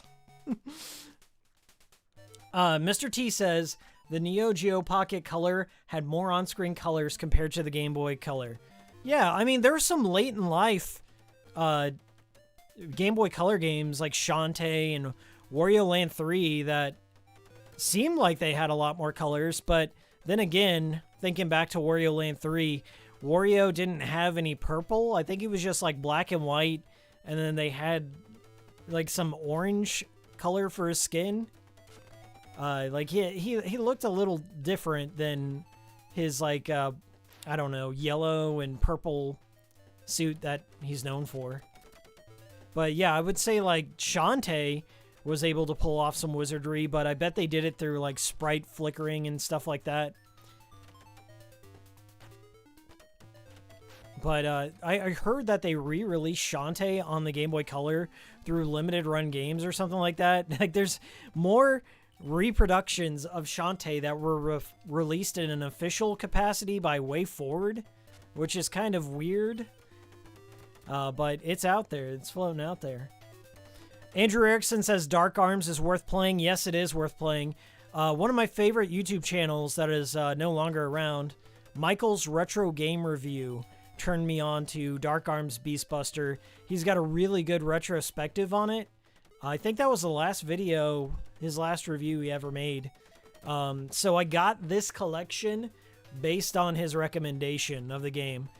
Dark Arms Beastbuster is like a third-person shooter RPG with a horror theme. So yeah, I might play a little bit. But yeah, Metal Slug's pretty cool looking. Hold on. We got a Gigi in here. Hey, Hikiko. Congrats on the recent YouTube success. It's awesome that your interest lined up with a news cycle. For once it happened. It had to happen eventually. I mean, I wouldn't call it like a massive explosion, but I think I got like 100,000 views in the past couple of weeks. So that's just crazy town for me. I was very happy, even though like a lot of people that came in that were new, like didn't even watch the video and just thought I was some hater. They just thought I was some Sony hater and that I didn't know what I was talking about, that I was making stuff up and all this and that. And I don't know. So I was like, yeah, I guess that's not who I'm trying to appeal to. I'm trying to appeal to people that are going to test things out for themselves, or at least listen to what other people are saying on the matter. I mean, because there's smarter people than me talking about it. Actual hardware engineers, people that formerly worked at Sony. Like, Does It Play has people that used to work with Sony that have been talking about this issue for quite some time. And a lot of the CMOS issue has been known about for years. And I've said this before to people, it's only now that people are starting to listen. And the reason I made my video is because it affected me, and I found out, and I tested it on my own. I was able to verify it on my own device.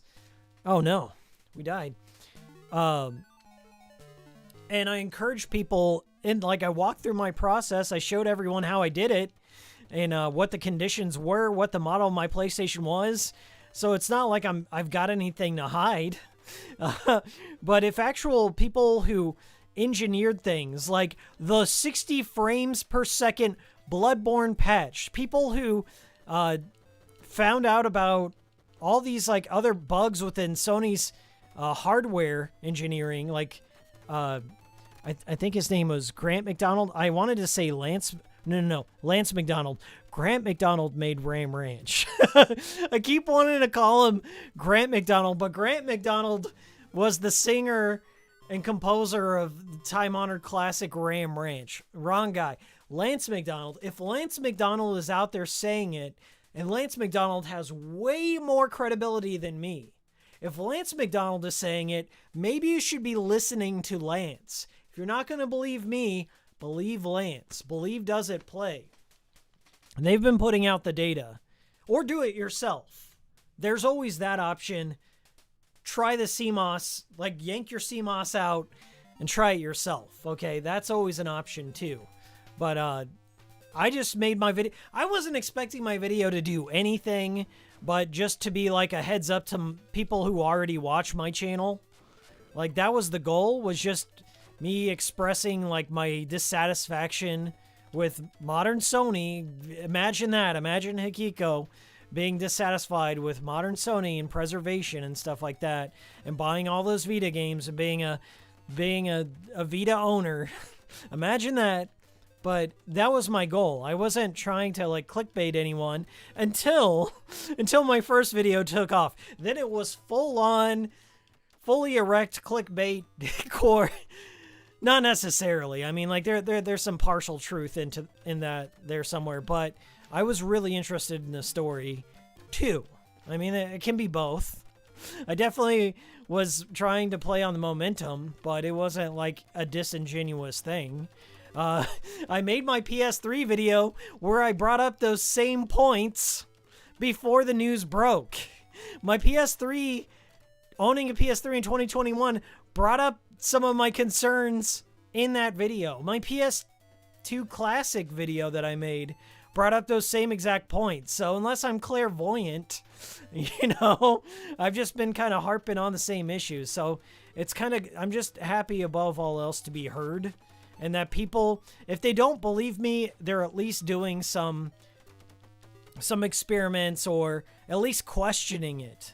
That's also progress. Having people question things and look into it on their own, and listening to other bigger channels than myself. That's doing some good. And if it leads to Sony eventually patching this shit out, it would be a miracle. But at least it would give people a heads up before they start rushing out there and buying fucking PS3 digital games and Vita games and PSP games. You know what I'm saying? I mean, if it even does that, if it gives somebody just a moment of pause, of hesitation before they buy a digital game from Sony again at full price, then I consider that mission well done, mission accomplished. Even if Sony doesn't patch the issue, at least it gives somebody a chance to have a second guess. A second guess. We got a super chat, $2 from 2Tim505. Thank you very much. What if Sony gets sued and they use your video? I don't know, man. Go watch Hoeg Law. Go watch Hoeg Law's video. It's on my Twitter. I just retweeted it. Twitter, Hikikomori Media. He analyzed this, and he believes there may be grounds for it. Honestly, that's never a route I want to take, ever. I would just rather the company acknowledge the problem and do something to resolve it. And I said that much in my video. Like, I'm never for just like instantly involving the law. Let the company make good first. Give them an opportunity to make good. And then, like, as I said, like, there's always time. There's always time for them to make good and patch it out or address it in some way. That could come from them updating the PlayStation 5, adding some sort of backward compatibility, carrying over your purchases in some way, adding an emulator. I don't know. I'm not a mind reader in that capacity, and Sony is very unpredictable in the modern era unless it comes to third-person shooters and story-driven games. They're very predictable in that regard, but in other areas, like when it involves legacy, I just don't know. I don't know what they're going to do next. I'm sure they're not winning a lot of good PR at the moment for the current positions, but I would like to see them do the right thing. Okay. Will they? I don't know. Should you wait around for them to do the right thing? Probably not. Maybe look into custom firmware if you're concerned.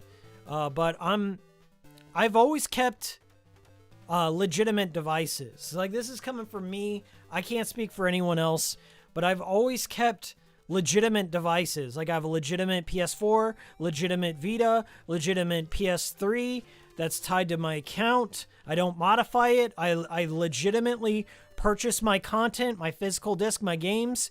Even if I explore homebrew, even if I dabble on it, it's just on a closed system.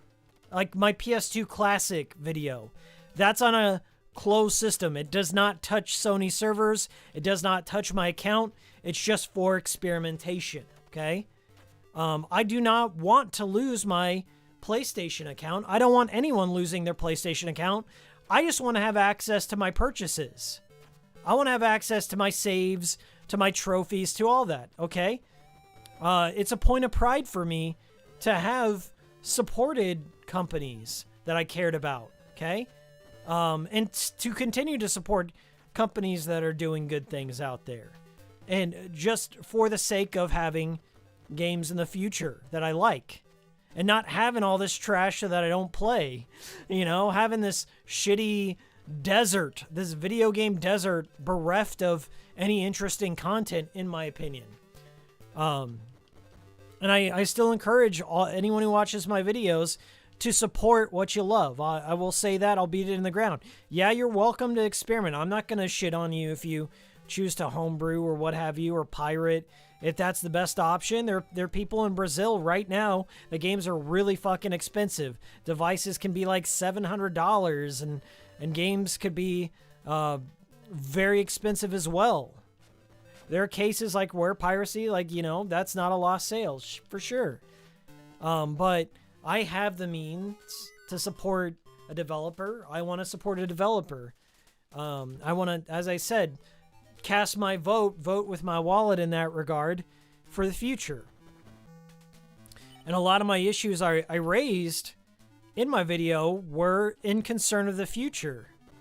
And some people, especially younger people, this isn't really a slight. I mean, there's some people ahead of their years, but there are a lot of younger viewers out there that haven't lived through generations where content got lost, or beta versions or abandonware and stuff like that. They haven't lived through periods of time where things were lost to time. I mean, even this week, a Castlevania game for the Dreamcast, a pre-E3 demo, I think it was, for like, what is it, Castlevania Judgment, for the Dreamcast was just discovered.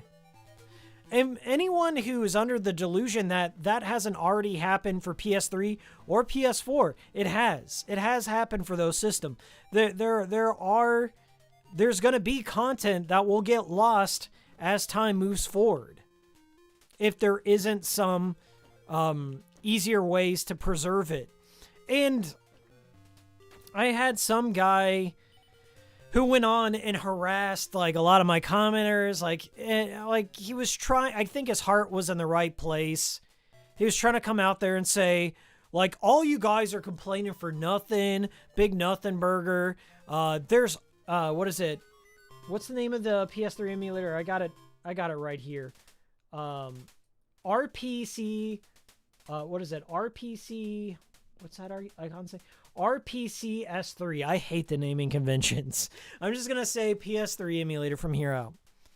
I had a guy go around and harass people who were concerned about it, or harass people that bought physical games, calling them dummies, and calling people who bought digital games dummy. Like, why would you do that? There's a PS3 emulator right there. There's a PS3. Don't you know? You can just play PS3 games right now on your PC. Yeah, there's about, I want to say 59%. I looked at it. There's a 59% compatibility on the PS3 emulator. Playable from beginning to end. Okay? That is not a fine analysis, by the way. That is not a fine-tooth analysis done by some team that's looked for all the graphical glitches, if things were missing, if everything's in place. There's no other bugs, okay? There are not paid bug testers for the PS3 emulator. This is a crowdsourced project. That is a 59% of all the titles on the PS3 compatible beginning to end on the PS3 emulator currently. 59% back when I was a teacher, that's a failing grade where I come from. That's an F. That's an F in terms of compatibility. Will it get better? Sure, it'll get better as time moves on. But right now, it's an F. And stores are closing. Like the legitimate ways are closing. And your solution here, your big brain solution, is sitting at an F. There are some games that don't even boot to the title screen. There are some that do. There are some that you can play halfway through or play at a lower frame rate or play like with some things missing or other nuances and stuff like that. To me, in my brain, until it reaches 90%, it really isn't all that good of an emulator or reliable in terms of preservation, okay? Till you're reaching the 90% area. Or even 85%. Goddamn. But 59%, you can look this up now on RPCS3's website. They list the compatibility. It was 59%. So a lot of big brains come out there and try and shit on it. As I said, they're missing the big picture when it comes to that. Big old picture being missed on that one. But one day it'll get there for sure. But I'd much rather be able to just buy it and play it through official means without all the bullshit. Because that's so rich. That's so rich that this person's trying to explain to an audience of console players, right? You have console players, people who hate the PC environment, finding drivers, finding compatible hardware. They don't want this headache, okay? I'm fine. I can adapt. I know PC quite well. I've built many. I've repaired many. I've played through multiple OSs. Windows 95, Windows Millennium, Windows 98, 7, 8. I have been certified in repairing some of those back in the day. I've worked on Ubuntu. I've worked on Macintosh. I had a G4, iMac G4 for a while. I'm familiar with that. I'm familiar with emulators and system. I just don't like the whole headache of it all. It is. I hate finding patches. I hate digging through old Russian repositories to find ROMs and ISOs and patches and shit like that. It's like ignoring a whole big portion of this headache. Instead of like having it more convenient, like Sony solving this problem, just put it on the user. It's easy. I know how to load up a ROM and ISO. It's not as easy as you say. And it's not finished. It's still a work in progress. So yes, like emulation right now is not the immediate solution to this problem. The immediate solution is Sony patching out the time check. And that's sadly how it's going to be for a while. Anyway, or custom firmware, yeah, like just even so, the original hardware is still, in my opinion, the best means to play PlayStation 3 content. Okay? That's my take on the matter. Install Gentoo, says Kirk. Yes, install Gentoo. There's nothing wrong with Russia, Lasco Gita. I'm just making a point that, honestly, the Russians are the best at preserving. Any obscure-ass game I've ever needed to find. Let's switch games, by the way. Any obscure-ass game I've ever needed to find for an obscure platform or a weird way of doing it, there's always some sketchy Russian site that has it available. That has it right there available. So I commend the Russians for doing that. There's a lot of good. Shout out to Max. Shout out to all the Russians in my Discord that always point me. Like if I ever need reference material for my videos and I need to pull out an old game out of obscurity and I don't have it, or the physical copy is like $1 million, which some games are, they always got my back. So I appreciate that. Playing The Last Blade, I believe, or is this Samurai Showdown? This looks like Samurai Showdown. Let me check the manual. This is Samurai Showdown 2. Okay, we're playing Samurai Showdown. I should have known better with Maru here. We're gonna do blue.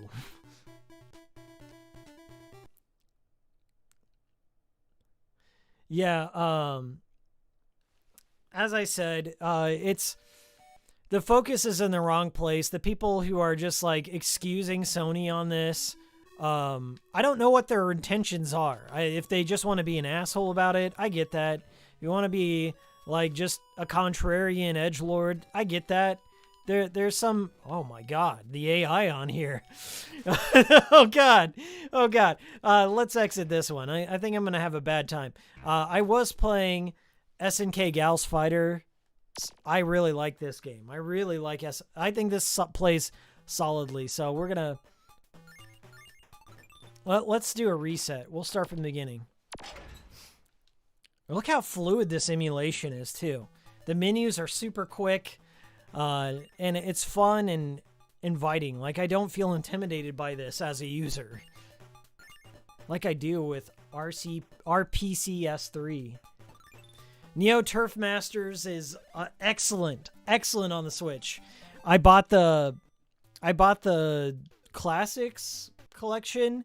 Very, very good port. Mai's always been my favorite. There's quarter circles and stuff too, which is cool because the Neo Geo Color was an omnidirectional stick with micro switches in it.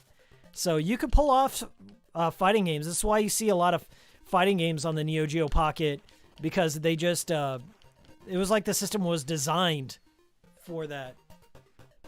Pulled out my big fan. We did it. But yeah, this is pretty cool. The game selection is, yeah, I mean, you're at the mercy of SNK, but this is a library I didn't really explore. Even when emulation was out for it, I just didn't rush out there and try and emulate the Neo Geo Pocket Color. So when it came out for this collection, I was very excited to explore these games for the first time. Oh, we missed our super. But yeah, it's a pretty good, and the backgrounds are detailed. The character sprites are very minimal. I mean, you just got a few colors, black, white, and a primary. But yeah, I think the shading's pretty well done. The animations are nice.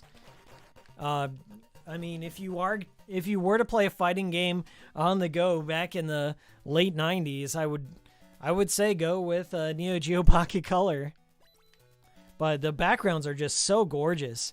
I played so many shitty fighting games on the Game Boy, and we're talking like Game Boy original too, like the old green one. The Mortal Kombat games on the Game Boy are just absolutely atrocious, like unforgivably bad. The Game Boy Advance one's pretty bad too, but the Game Boy Advance just had so many awful ports of Super Nintendo games. But here it seems like they built this engine from the ground up, so that's nice. No pretzels? I'm out of pretzels. Woo! But I'm having a blast. SNK Gals is such a great game. Oh, she canceled my super there. But yeah, you can pull off some pretty good combos for a 2-button system. And I think that's a lot to do with the omnidirectional nature of this device. Like, you can do quarter circles and pull off some nasty stuff, man. Yeah, the chibi move, Beatman says, the chibi move was a smart design. It reminds me of Puzzle Fighter. You guys ever play that? I fucking love Puzzle Fighter. Mortal Kombat Deception also did something like that. They made their own version. They made a whole bunch of chibi games like Kart Racers and Puzzle Fighter. Like, Mortal Kombat Deception's like one of the most underrated fighting games of all time. I played the shit out of that in college. I love fighting games that have great senses of humor. Like, you know, I think to a degree every fighting game does. I think the only one that doesn't is like Virtual Fighter. Virtual Fighter is kind of a sterile game. I just never particularly liked Virtual Fighter. But I would say like Darkstalkers has a pretty dark sense of humor. I love Darkstalkers. I would say Street Fighter has a lot of humor, especially when you like delve into like Third Strike and what was that? Rival Schools? It was very bizarre. Like they have a lot of fun with Street Fighter. Dead or Alive, more sexual in nature. Mortal Kombat has probably, I think, the best sense of humor out of them all. I just genuinely enjoy Mortal Kombat. Like, I'm not any good at it. I just don't think Mortal Kombat flows. It's more of a stiff coin-op kind of game, like something you need to play in an arcade for it to work. It doesn't translate as well to the controller, the regular controller.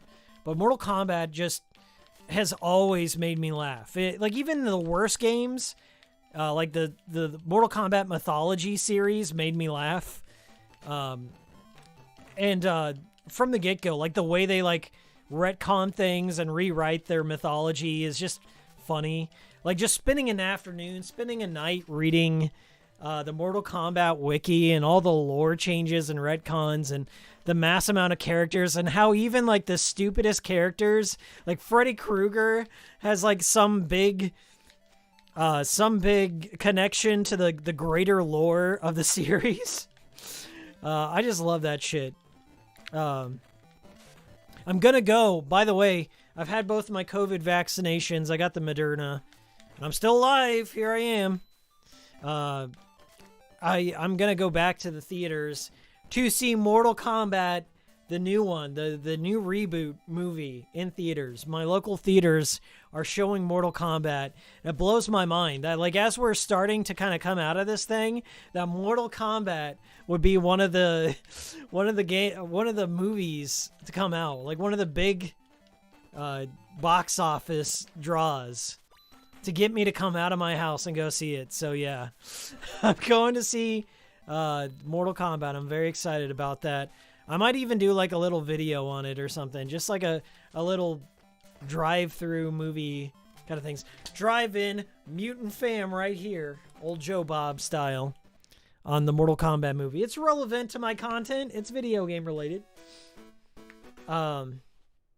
Pocket Fighters is the best, says not great at gaming, great taste at gaming. Andrew says, wonder if my IP address or something. I have all the smaller ROMs now. Just picking up occasional. Are you talking about, are you being blocked on something? Oh, Pretzel Motions. Yes, I got you.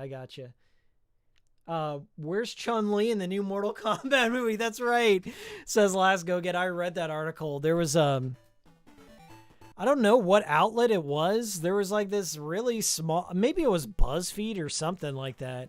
Or the Medium. It was something stupid. But somebody wrote this whole hit piece on the Mortal Kombat movie that has a very diverse cast, mind you, saying that, like, how dare they besmirch the Mortal Kombat legacy by not including Chun-Li? And that made me laugh. I wish there was some way they would do like a send-off to the old Mortal Kombat movies.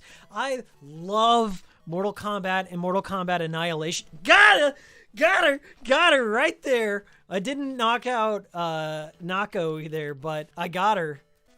I caught her slipping right into that. I wish there would be some throwback to the original two Mortal Kombat movies, Mortal Kombat and Mortal Kombat Annihilation. Christopher Lambert as Raiden was one of my favorite casting choices of all time. Just his little laugh, his smug little laugh, just makes that movie for me. It's like, the little Highlander laugh there. Damn, I'm getting floored. But yeah, if like they have just some nod to Christopher Lambert or a small cameo, and Robin Shao. can I give a shout out to Robin Shao? Robin Shao, martial artist, and he was also in Beverly Hills Ninja. He played the brother of Chris Farley. Robin Shao as Liu Kang was honestly one of my favorite video game casting choices or adaptation things. I think Robin Shao was just so fucking cool. I always looked up to him. I actually was in karate at the time when the original Mortal Kombat. I was like in elementary school when the original movie came out. But I actually was a part of a dojo. There was a dojo in town, and there used to be a ton of dojos. Like when Ninja Turtles came out and Bloodsport and all that shit, like back in the late 80s, early 90s, there were like just like American dojos all over the place. Karate Kid. There were American dojos all over the place, just like you would see in Cobra Kai. That's kind of why I love that show, because it just reminded me of my childhood. But I went to an American dojo, and I had a poster of Robin Shao from the Mortal Kombat movie, and I definitely looked up to him quite a bit, and then he just disappeared off the face of the map. Like I looked up his IMDb the other day. He's still getting some work, but he's kind of like a stuntman and stuff like that. But like not really like leading man roles, and it's a shame because I thought Robin Shao he's got great comedic timing in Beverly Hills Ninja. Like go watch Beverly Hills Ninja, highly recommend it. But Robin Shao was like one of the funnier parts of that. Super. Yes, Raul Julia. Mr. T brings up Raul Julia from as M. Bison from the Street Fighter movie. Yes, that performance cannot be topped. Like, you know, if like this Mortal Kombat movie does anything in the box office, like even slight interest, they're gonna do something with Street Fighter, if not a Netflix series. Raul Julia is gonna be the hardest shoes to fill from M. Bison because he gave it his all. I mean, like, I love Raul Julia as an actor, as a person, as a thespian, as it is. Raul Julia's like one of the most base motherfuckers to live. I love that dude. And he's also got some other great roles besides M. Bison. But the mere fact that he did that for his son, that he battling, I think he had abdominal cancer at the time. Like he was late stage cancer at the time, and there was a documentary that PBS put out about Raul Julia that goes in about like how he was like on dialysis as he was making that movie. And my God, I just don't think he's replaceable in that regard. And I'm always gonna like Raul's always gonna be my top. Gomez, he's always gonna be my top in Bison. There is no competition. He's almost by virtue of doing such a great job retired both roles in my mind. Goddamn. Speaking of Gomez, bet you guys didn't think I'd have something relevant.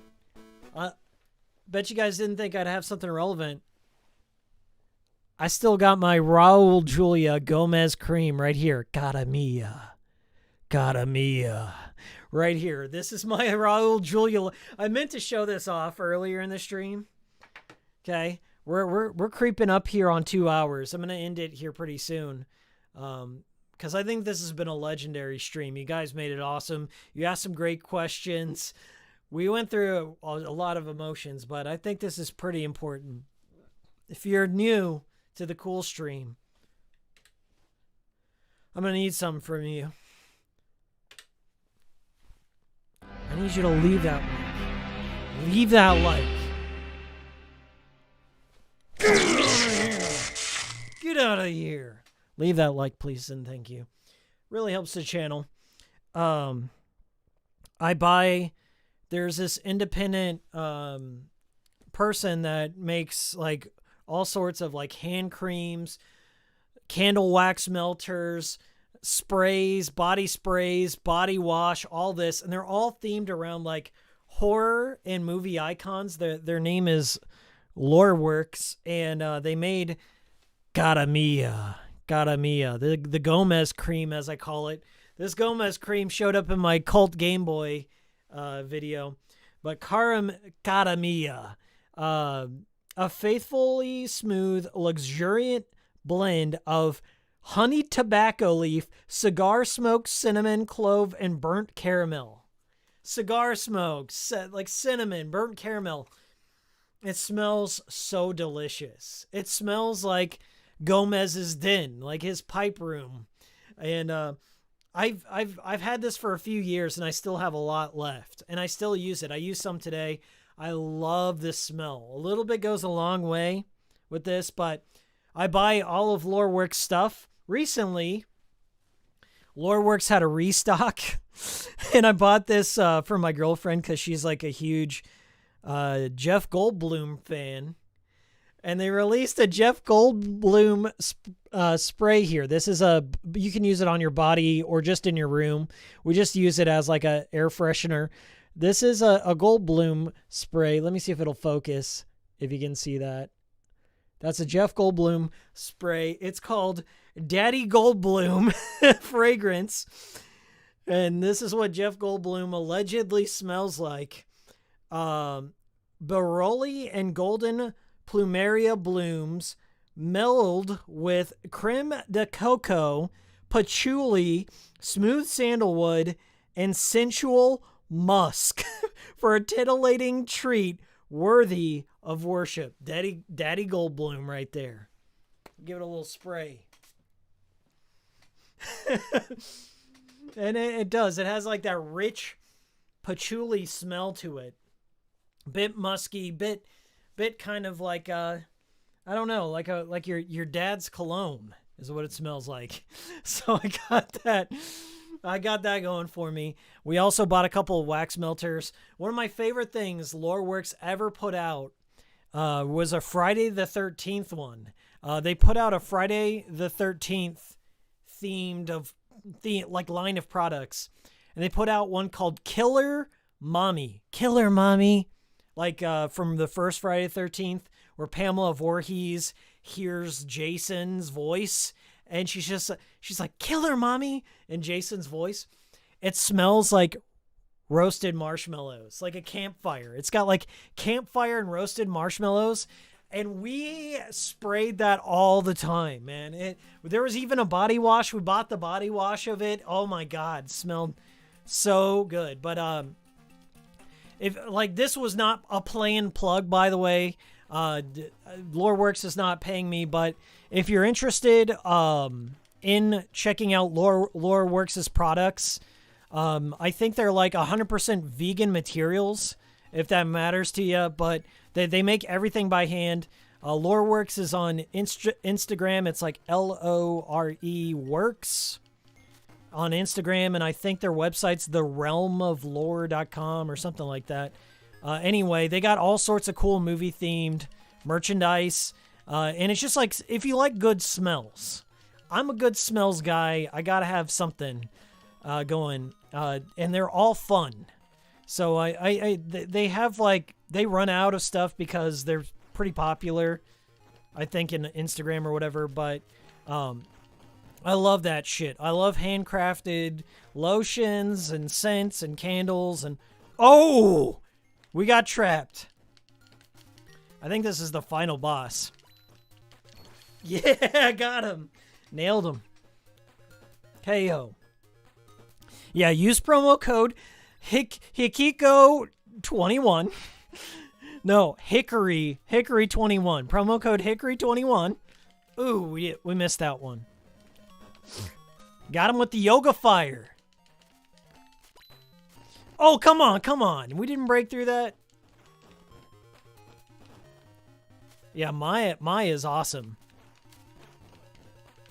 This is like one of the better... This is SNK Gals, if you're just tuning in.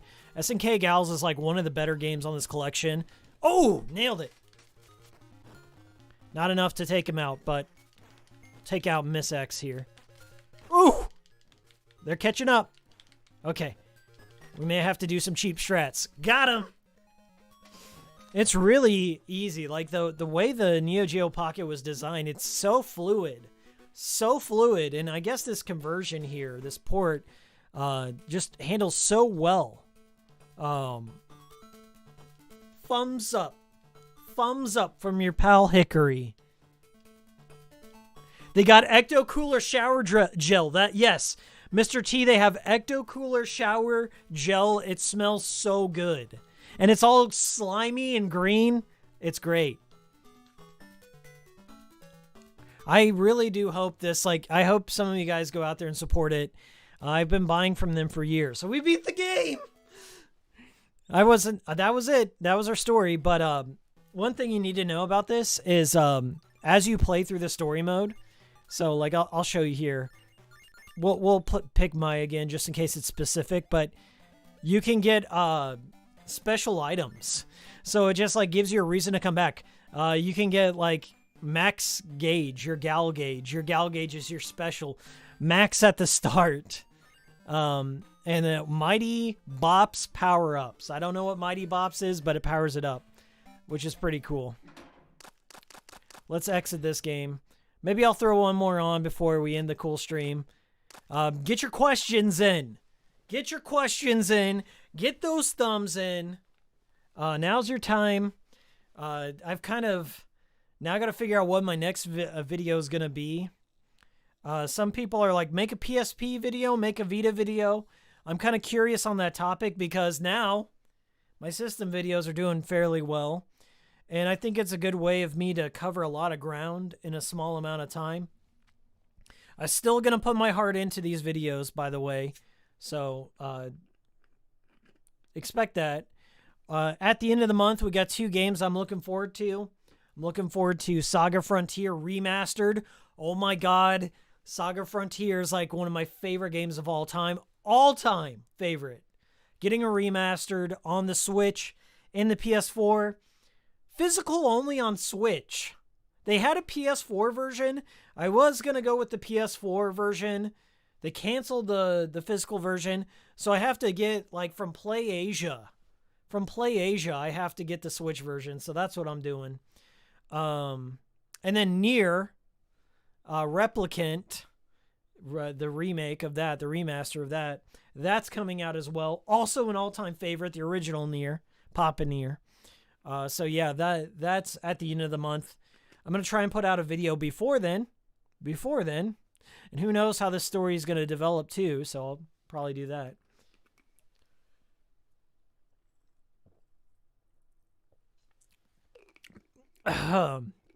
We got all sorts of questions. Okay.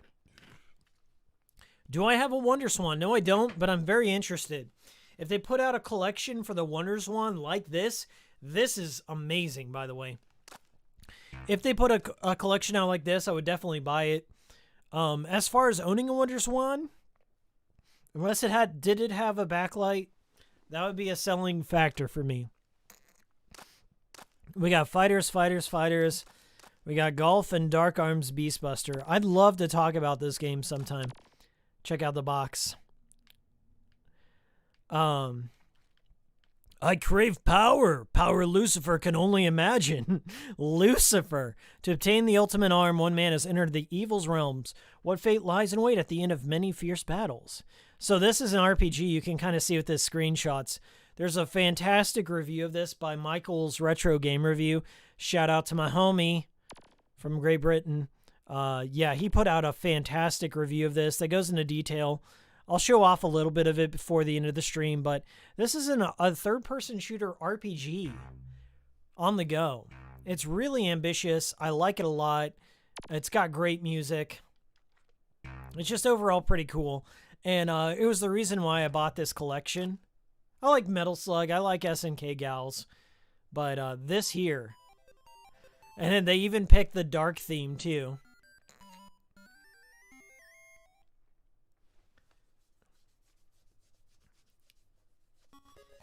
Okay, yeah. Kirk put out the Discord link. Make sure you read the rules and stuff. Okay, we run a pretty tight ship. We pay for the server. We pay for the server, okay? So we do things so everyone feels welcomed and there's no drama. It's a zero drama server, okay? So read the rules. Welcome, and I'll see you there. So yes, Dark Arms, Beastbusters right here, 1999. Versus mode, I think the Neo Geo had a link cable feature. I've never seen it happen, but I'm sure it's there. Starting things off with the pentagram. Hell yeah.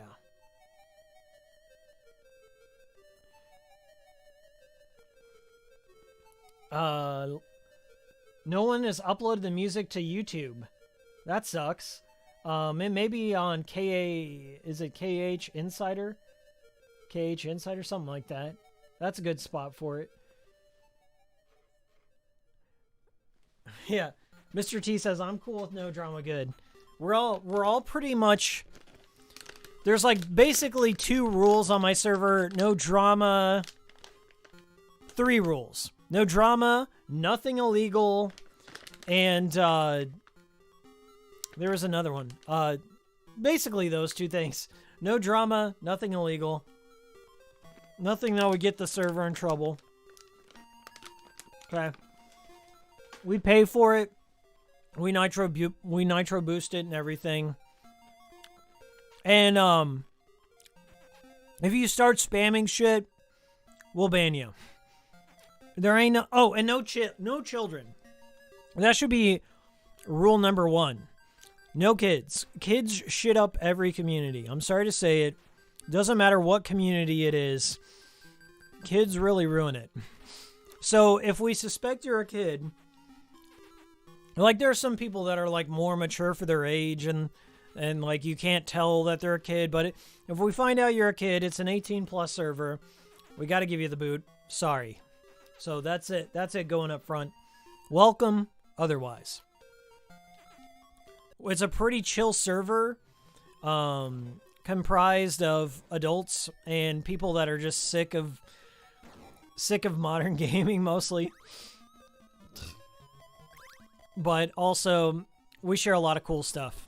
A lot of food, a lot of emulation talk, a lot of collection stuff. Pretty cool place to be.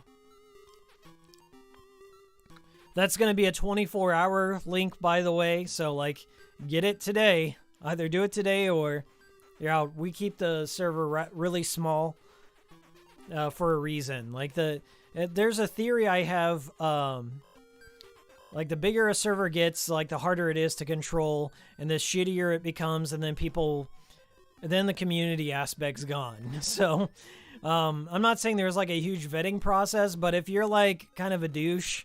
Or if you're just like, I don't know, not getting along with people and starting shit, you may have to go. Nothing personal, just how things go. But beyond that, we haven't really had too much drama ever.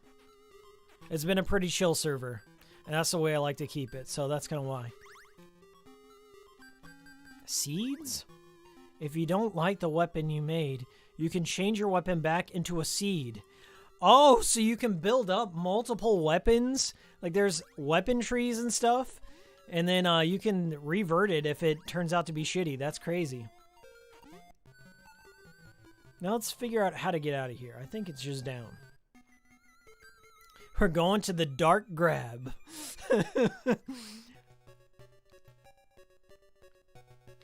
No problem, Nuker. I've seen you around in chat for a while. So, yeah, welcome to the server.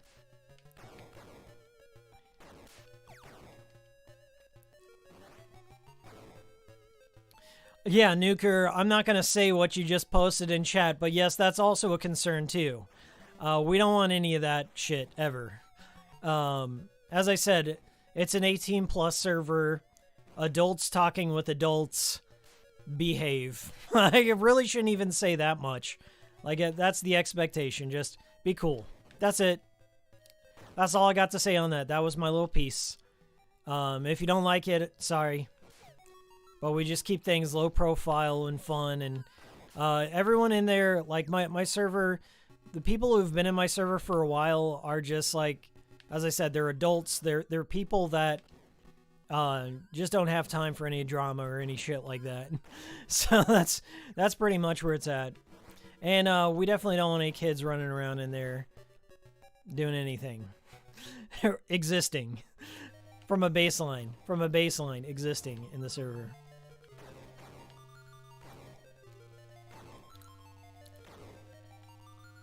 Wonder what this is. I really haven't played too far into Dark Arms, so I'm kind of confused on what exactly is going on. But I was told to go to the graveyard, so maybe I gotta like level up. We're gonna recharge here. Nothing personal, kid. Boktai vibes. Yeah, it does have... that is good. Yeah, it kind of has that isometric Boktai look about it. And there's vampires and stuff like that. And zombies. Total Boktai vibes. You got it. Mr. T just joined. Welcome, my friend. What took you so long? Mr. T, I'm sorry I really don't advertise my Discord. That's my fault. I don't really put out the links because, as I said, the smaller the community, the better. You start letting everyone in, things get shitty. It doesn't matter. It's just a fact. It's just a fact. And that's not my goal.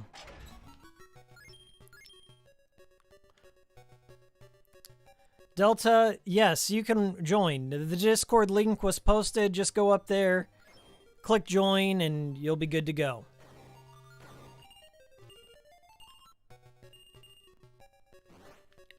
Yes, with that stipulation, 18 plus, says Kirk. Okay, so I think I've completed the first objective. I had to get that crystal. Get the crystals. Let me explain about development. To create your weapon, feed the seed with ohm? Cum? Feed it with cum? I'm not sure. To create you weapon, feed the seed with ohm? What? Feed the seed. Sneeds, feed, and seed. Formerly Chucks. The kind of weapon you make depends on the kind of ohm you use. I'm not going to unsee cum. Okay, let's make your first weapon. Select what you wish to grow. Okay, let's grow this one. Handgun. Feed the gun. Some Videodrome shit. Feed. Your weapon's ready. I fed it. It's all good now. Give my gun food. I can give it zombies? I can feed my gun zombies or fire key. What? Some Onimusha shit. I'm feeding it souls. Let's feed it some zombie souls. Fire. Okay, that's all the food. Now it's a fire gun. That's awesome. I can evolve it. Let's look at this shit. Oh, I can't. Initialize it brings it back to the beginning. That's awesome. Feed the Sneed. Get the seed that protects the queen. You need 2 seed and ohm to make an weapon. Make an weapon. The number of seeds is set at 10. If you want to make different weapon, you need different kinds of seed. Look for them. The ohm are hidden in various places. If you aim your weapon at it, it will search for it. Okay, let's go find some ohm and get the seed to feed to the gun. All right, let's check out the gun now. It's got some like, it's got a bigger bullet. It seems like it's a bigger bullet and some fire properties to it. The power seems to be recharging, but seems like this is incredibly complex for the Neo Geo Pocket Color, and I love it. Also available on the Switch. Check out the collection. I think it was like 20 bucks. Maybe it's cheaper than that. I'm not even sure if it has a physical copy. I need to look into that after the stream. But yes, Dark Arms Beast Busters rules. But yeah, you can kind of see where this is going to go. Andrew Erickson, $5 super chat. Thank you so much, Andrew. Pushes spicy nugs directly into Hikiko's engine. I'm going to take them. You know what? I ought to have a real mukbang. You know what I'm going to do? I don't know if this would be feasible, but I'm going to have a Boktai mukbang stream where all I do is play Boktai and eat food. Boktai mukbang sometime in the future, okay? Look forward to the Boktai mukbang Cool stream. Thank you so much, Andrew. Thank you to all the super chatters and members. I'm seeing some channel members. I think the next unlock is 6 months. I don't think I've had my membership up for 6 months, but we're getting there. We may have a member unlock the new badge. So yes, it's $1 to join the members. You get the emotes, you get the badges, and it grows. Like, you unlock new badges as you go. I unlock new emotes to put in chat. So yeah, I guess we're just grinding and feeding my gun. Let's feed it some zombies, man. Just give my gun 11 zombies. Why not? Okay. Okay. Maybe I can get it to 100. Hope it was tasty. Hey, what's up, TWQY? You're coming in at the tail end of the stream. The stream will be up on the Cool Stream playlist. I'm going to leave it listed for a while, and then I'm going to unlist it, but it will be on the Cool Stream playlist. Thank you so much for joining. There are some incredible rants at the beginning of this. I think this is one of the best streams I've ever done. I'm not trying to toot my own horn, but if you want to hear about, like, all the crazy stuff that's happened in my life recently and with the channel, go check it out. We got Mr. T with a $5 super chat. Thank you so much. Here's some extra funds for the Boktai mukbang stream. Jeez, I don't even know what I want to eat. I'm going to find something good to eat for you guys. The Legend of Mana remaster's coming to PS4? I think so. At least digitally. Physical? I don't know. Check. A good place to check Ayami, Lautrec. Ayami, go check Play Asia.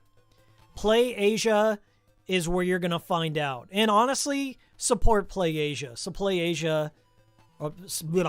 support Play Asia. They are, like, still one of the OGs in getting Asia English releases. Maybe Square Enix store might sell it. There's a good chance they may, but even still, go Play Asia. Old Cats, yes, Mr. T. We talked about Old Cat. We talked about the preservation issue, my channel blowing up.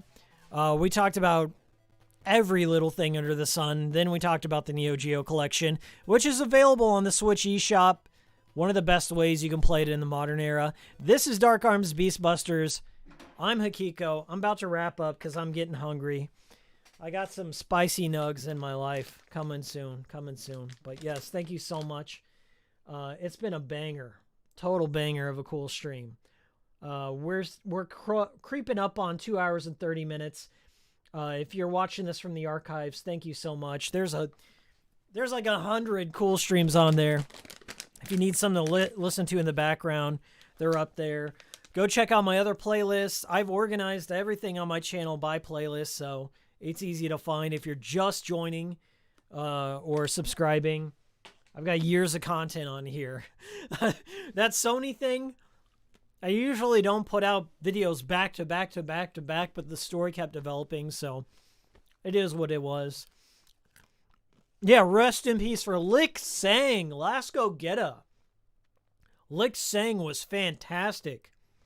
J-Spot, are you in here? J-Spot, are you in here? Lick Sang. So good. This has been a banger cool stream. Thank you, guys. I'm going to give my shout-outs. Yami shout-out. Mr. T shout-out. Let's go get a shout-out. Andrew Erickson. Bullet. Ninja Hagelman. 210505. Who else we got? Kirk. Century is down. Nuker. Beatman. Not great at gaming. Who else was in there? Appleseed Ghost was in there. And no. Bufudine. Miguel. And Yel Uk Sanchez. Steel Super Saiyan was in here. General Byzantine. Support devs, not Sony. Agreed. Nero Smith. Anon. Just Anon. Hello, Anon. And Delta, Urine, all y'all. All y'all were in here for this legendary stream. Check it out on the archive. It'll be up there. Cool stream playlist. Discord link was posted there. That's going to be a 24-hour thing. So if you're watching the archive, that'll be there. Working on new videos. Lots of stuff coming out at the end of the month. I kind of wanted to chill for a bit. Let those 4 videos that I just released back to back to back just speak for themselves because they were crazy. Go watch the videos I cited at the beginning of the stream. A lot of content I posted. That Jimquisition video is pretty funny. Go watch that. And Hoeg Law, Hoeg Law, made a video as a response to me. Go check him out. Have a great rest of your afternoon.